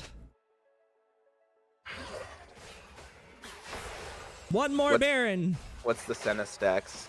Are we at 100 yet? Senna is at 102. We're at 100. What kind of stats does that give her? Let's see. Oh. The camera doesn't want me to look at Senna. That's extra every time I touch range it. and 40% crit, 100 range, and 77 attack damage.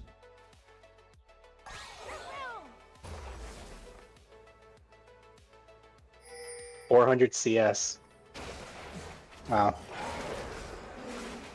Man. It's one for the books. I like take my headphones off for a second. I'm like, what is that sound? I think somebody says like their bass roaring in a car somewhere, but it sounds like the world is ending. I like my beats fast and my bass down low. Yeah. Ooh, that spirit hit's gonna hurt. Or not. It's gonna hurt the clone. It's gonna hurt the clone.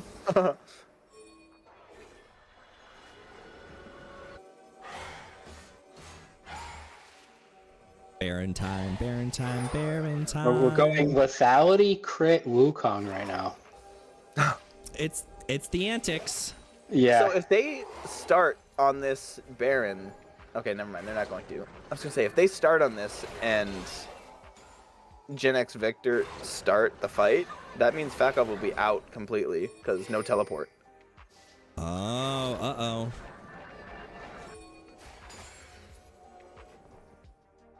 Said I'm gonna be doing the split pushing. I don't care. Oh, a stun lands. Oh. Oh, it's dark. Gets him. Is it gonna be worth it? Senna not quite able to get out of this, I don't think, but Kali said, I'm out for blood. I'm coming.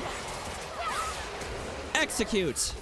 Good flash. And Fakov is still just splitting in the bot. 3 for 2. Fakov. Go, go. His natural appetite splitting. Right. Give me that spirit. Oh. Oh. Flashing. Oh, you better run, Boomer. Oh, skinny. Now's the time. Killing spree. I don't even know if this is going to be great to do Baron right now. By the time they get there and do it, They Xerath shield is and gonna melt be it over pretty there. quickly. Yeah, they can kill it quick. Xerath doesn't There's have a lot of ultimate. damage. That's gonna be up pretty quick by the looks of it. Yeah, These it's death already timers coming might back be up. the end. Do we have another steal in the works? No, look at the damage. It's back He up. has Yeah, the they're ult. just gonna start throwing it. Yeet. That is so Yeet. much. Yeet. Yeet. No more? No more bullets? Down it goes. If Wukong was a traditional Wukong build, that probably wouldn't have mattered too much, but that's not what we're here for. Oh, I just realized Neon Diamond is 10, 1, and 10. Yeah, they're That's a playing crazy phenomenally. looking. That's a crazy looking score. Right. Aegon says, it's sure all players are LGBTQIA. Yes, we're all part of the community and allies. Allies! Is this gonna be it? What is that in binary? What is that in binary? That's a great question. 10110. John, let us know. Let us know in the comments. Bring us the math, John. We need the math. Where's the science guy? We need the math and science guy on this ASAP. Yeah. Our best people. Our We best got our people best are on people. this. Professor?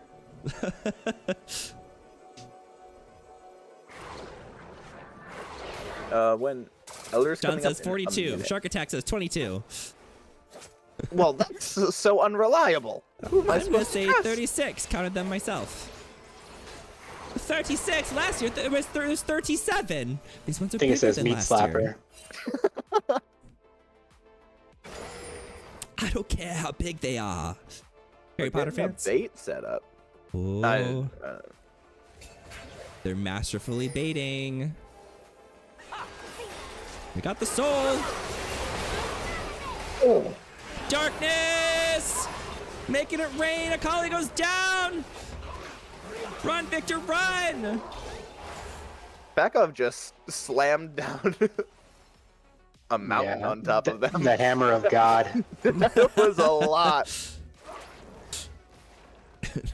Not Dr. Fox saying yes, there was a rigorous check before the series started this evening. This has gotta be it. Close out this game. Yeah, that's gonna do her. Get him, Victor, get him. But we're gonna get Spin one to more fight win. before the game ends, though. Blend them.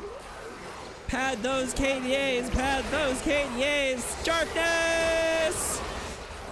Down he goes, and that Well is the played. third and final game of the Topaz Invitationals. Hey, we didn't go 3-0 in every single Invitationals.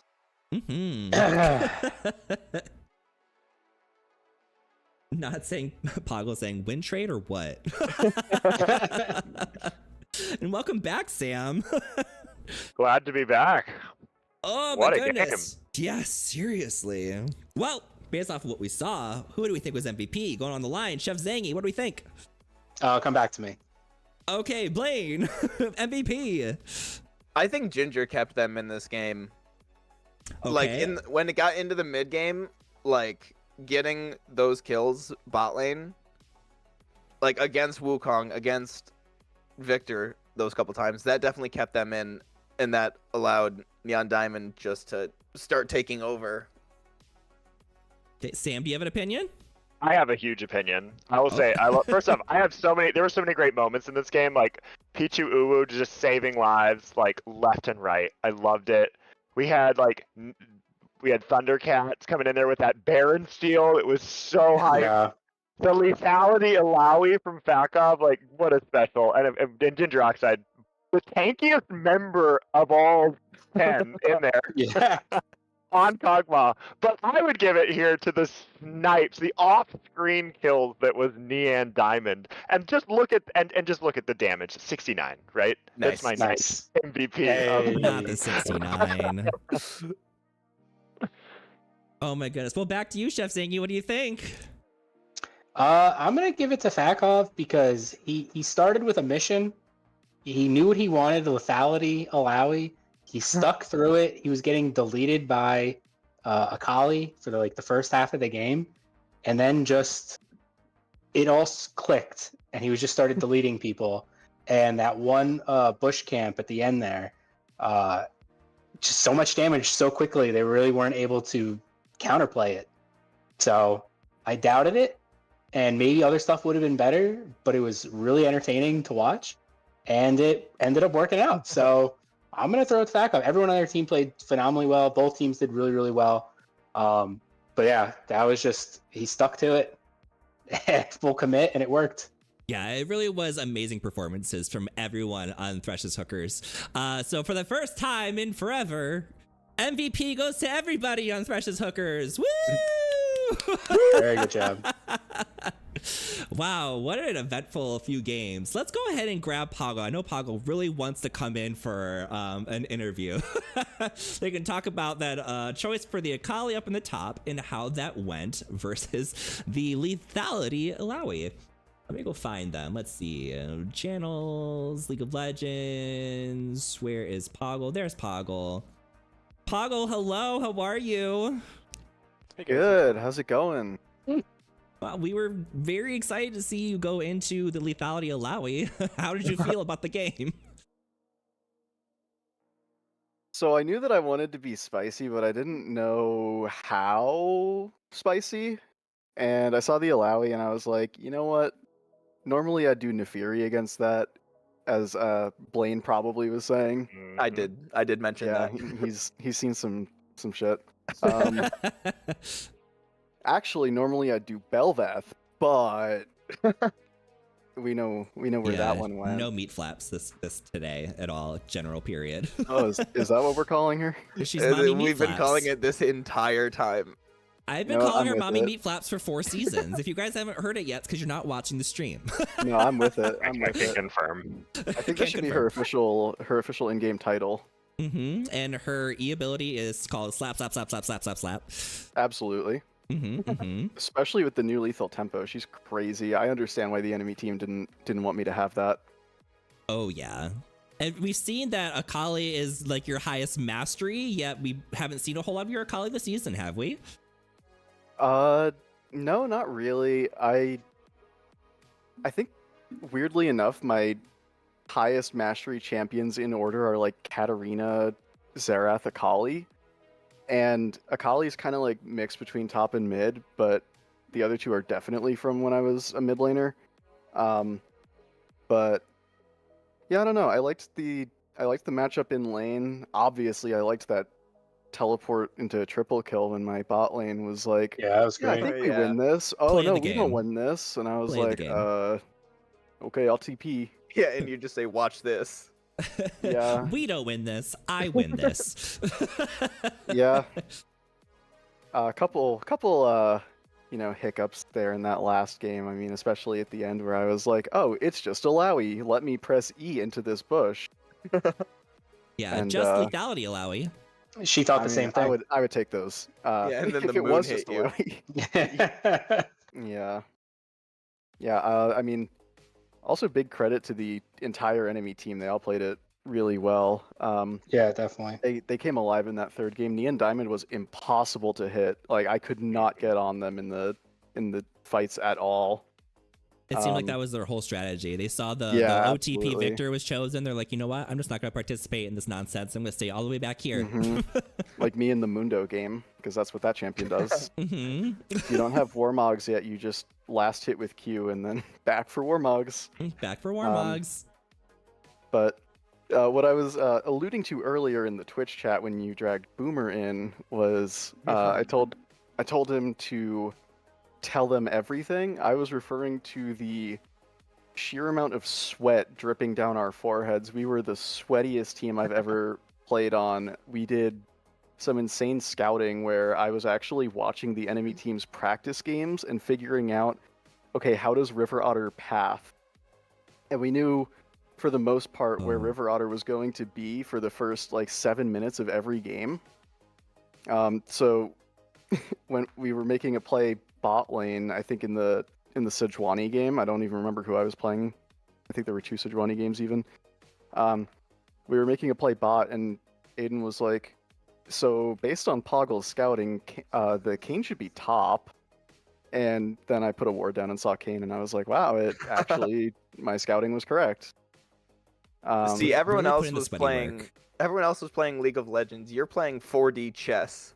I think it was actually Eli too in the second game with the level 1 invade that we did against Fakov's Scion strat. I think it was Eli who called for that. He was like, wait, we know that he's going to do it. Can't we just all go and stack and meet him there? And sure enough, ended up getting first blood for Samira, which is, of course, never a good thing for the enemy team. Yeah, you know, when I think of the Invitationals, I always think, you know what, these guys are just going to pull out the ultimate antics, and I can't wait to just see the absolute insanity that's going to happen. So then hearing that there was such elaborate planning behind this Invitational is so interesting to hear. It is Topaz. This is the first Invitational for Topaz, so I guess I shouldn't be surprised that there was some strategy behind it. Yeah, and I mean, like both Aiden and Boomer had been saying when they were in here, we put in a lot of practice games together in Flex, and like, you know, some good, some bad, some of them were like, you know, screaming at each other. But we just kind of generally tried to form a game plan and stick to it. And the game plan was usually, okay, weak side top so that we can play around bot, get bot really fed, and if all else fails, well, we play for mid and have Holographite on a champ that scales really well so that we can have like a backup carry. So all of our practice games, I'm playing stuff like Skarner and Ornn and Mundo. So for the last game, I was like, you know what, guys, I'm having fun. I don't care if it doesn't win us the game. I'm playing something that right. Let's roll with it. Let me go something that's Goblin not mode. a tank. If I have to play another Ornn game, Yeah, Kali worked out though. Yeah. Tanks are It boring, helped- period. It helps That's just my Scion win opinion. lethality, but yeah, I think that the Akali pick might have, I mean, in hindsight, been bad. Obviously, I picked before we knew that it was going to be a Lulu, but, you know, I mean, Lulu was just a really good pick, and Pichu played it really well. But for what we wanted to do, because Aiden's practically jumping up and down in Champ Select, going, guys, can I play full lethality Wukong, please? And we were like, yeah, sure. Like, yeah, all right, it's the last game, might as well. I was like, you sound so excited that I can't talk you out of that, so... Right. yeah. Well, the Infinity Edge was a nice touch as well. It was funny. It went from being a question to I'm playing lethality Wukong and locking it in. So, not that any of us would have protested, but you know, if we were going to, he didn't give us a chance. But yeah, I mean, really proud of my team and how we all kind of came together. We practiced a lot, and we were diligent about actually improving from our practice and not just, you know, slamming games, and actually just thinking about the game and how we want to play it. I can't wait to see what happens next season for Topaz.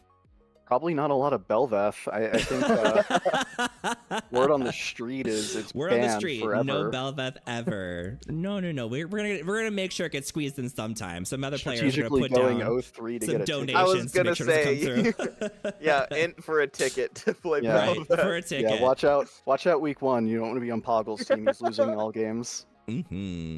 All right. Well, thank you so much for coming for an interview. I appreciate it. Was such an enjoyable Topaz Invitationals. Thank you so much. Thank you for hosting. All right, we'll see you next season, or maybe in the tournament if we're going to submit. All right, I hope everybody. so. Are we ready to close out? You think so? I do believe so, unfortunately. I do. My believe contact so fell out myself. right at the end there. Oh, is that why your camera went off? Wait, I turned it off, and you could, if you watch the end of it, I'm just like twitching.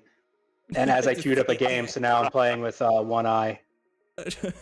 You only need one. That's fine. Yeah. All right, in the chat we see John says, thanks so much for streaming, y'all. Thank you for having us. Thank you for organizing this, John. Now I have to wait till next season. I don't wanna. Well, All we right. may have the tournament coming up, so. Yeah, with the tournament coming up, John not John. John and Gunny and Zangy, you guys keep me updated what's going on with that tournament. Will do. If we're gonna be shoutcasting, if we're not shoutcasting, then I'm playing. or at least I'm submitting for it. I don't know if I'll be chosen for that. But anyways, thank you so much, everybody, for being here tonight, and we will see you for season 16 of CMSA's Recreational League of Legends League. Good night, everybody.